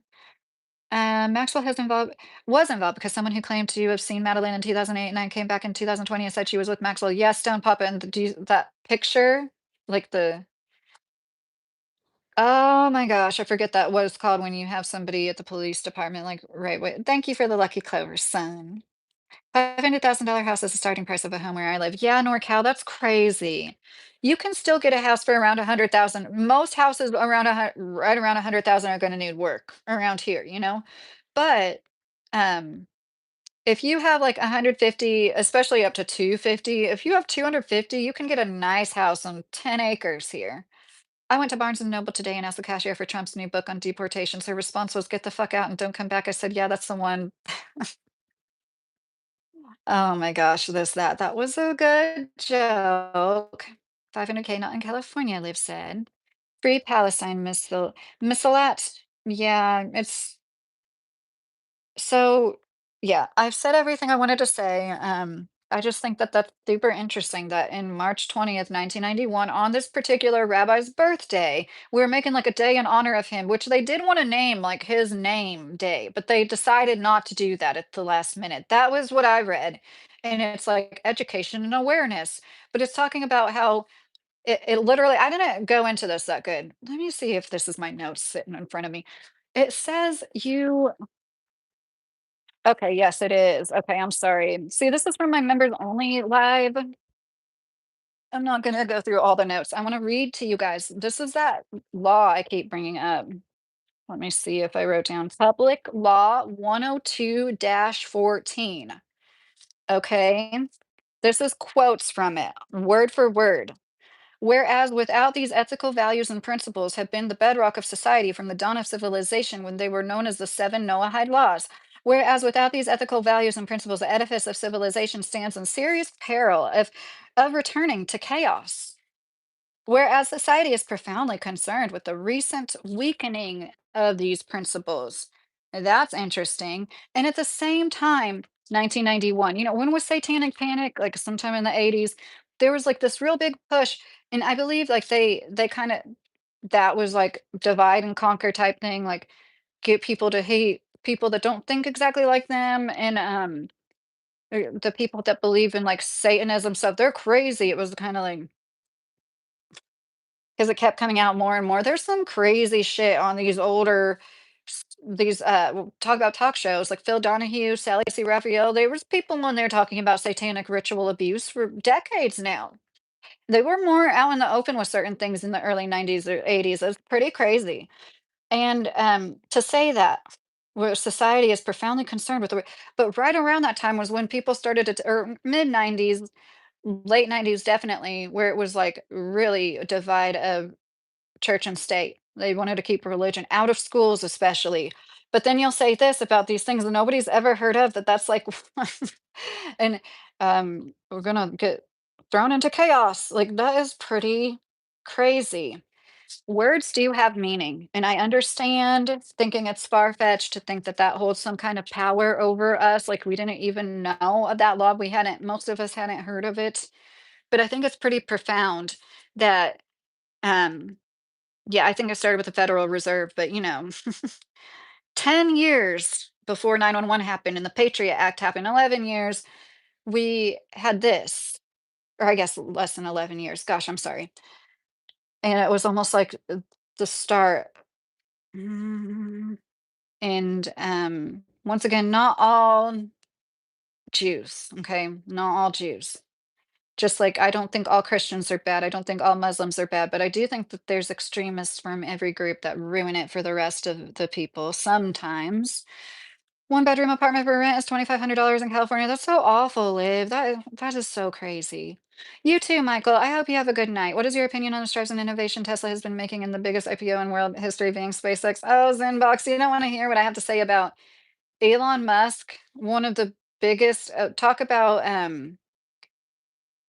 God, he has showed us he's a shining example of why money doesn't make you happy. And the richest man in the world is still hasn't had a proper ego death. And he's like online acting like he's playing video games when he's not. When he doesn't have to do anything like that. People already think he's a genius for stealing other people's patents and putting his name on it. Elon Musk has never invented anything. He's taken other things other people invented and put his name on the patents. And I think most things that he's promised have not come to fruition. I've made videos about it. So I think he's actually impeding innovation. I think people like him that hoard wealth and resources and like take up like there's some genius engineer out there that could build the best rocket ship ever, but he's just not going to get the opportunity. And then you have somebody like Elon Musk who's just like, I want to build a rocket ship. And he even said the good engineers didn't wanna work with him, that's a quote. He said the good engineers didn't wanna work with him. So he had to call himself an engineer, which is another thing none of us could do. None of could you imagine if I called myself an engineer without going to school? That'd be wrong. It's not right when a billionaire does it. That's why we need to quit letting these people get away with things that nobody else could. Okay, I know I said I was gonna go like 10 minutes ago. You should check out Owen Benjamin's new book, How to Slay a Wizard. Oh, I bet that would be a good audiobook to listen to at work. The love of money is the root of all evil. Is it a surprise that it leads to a bunch of bankers? Right, Triv? Yes, I say that a lot of the times too. Thank you, Bella Kush, for the lucky clover. Zion Dawn, Lulu. I haven't heard that one. How have I not heard that one? You definitely got that voice for a talk show host. Oh, thank you, Miss.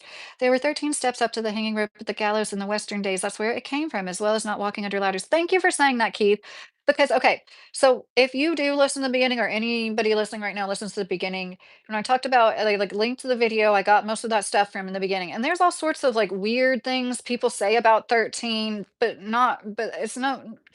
Like, basically, it is for, manifesting. It's like a sacred number but, like, how? How is that more so anyways, but Kaya, keeping it real with Kaya, she makes a lot of these compilation videos. She just came out with a video today that was pretty interesting, but I thought the Tartaria video was more interesting, and it's just like We could fit 13 months perfectly, and why did they take that away and seemingly take away the history of when it was so? And just as a reminder, the New Year's used to be March 20th to March 25th, which makes sense. Can you lay on your back and swipe a man's credit card at the same time? Such a weird question. Okay, well, um, you're so right about him, Sigmund's. You're saying about Elon. Hi, TY. I've gotten into some tiffs with people who are like, they just don't want to believe that Elon isn't what he is. He's just been in the right place at the right time. He hasn't offered anything to society. He's just like uh, modern day Thomas Edison. Money is the most widespread occult material on earth, Keith said. TY, how are you? I'm getting ready to go for real. But I'm hoping she got a degree in yapology. That's pretty funny. I love you too, speed is short sales. Hi, Esteban. I don't know. They say all is to glorify God, and I'm sure he's got some good answers and a grand plan. I just wanted to know, how did Jesus really know all this and still went to Calvary? Jesus loves you, repent from sin, turn from sin, Tree said. Moonshiner said what I said before that, ending in cavalry. If we're talking like this, we should also address that we used to be on a 13-month calendar where the New Year's fell in March. Yes, Nolan, I just said that. You must have just, yes, Elon is gay. Speed. Don't insult gay people, Speed. Elon would probably be a lot cooler if he was. Oh, I'll tell you what, that's nice. Good night, Lady. You improved my mood. Thanks for the stream. Oh, good, Donnie. I hope everybody has a good weekend. If I don't see you, I'm definitely still working on members only videos. I still owe a members only video. I have like two I need to get out that I want to get out. But anyways, I hope everybody has a good night. Friday the 13th was started as a bad omen when the king came after the Templars, Jeff said. So in the Tartaria video, they were like, it gets its root from the Last Supper. I guess 13 people at the table, they didn't really go into that. But what you guys are saying makes more sense, and, like, but did was it 13 steps up to the gallows because of the superstition? You know what I mean? Anyways, I love you guys. Happy the 13th, y'all. Good night, everybody. Happy Friday, Moonshiner said. That's nice, Moonshiner. You too. I love you, Moonshiner. I love you all. It was nice talking to you. Love you, Danny. Or, I'm sorry, Donnie. I know it's Donnie. And everybody else, I always feel bad. Fendi, if you're still in here, um, and it was nice talking to you, Moneybag. Sorry for saying you were a jerk or whatever I said. You redeemed yourself. You know, some people just, especially when it comes to, okay, I do think we need people like Moneybags that are like motivators that are like, hey, you can, inspo. That's great. Thank you, Lulu.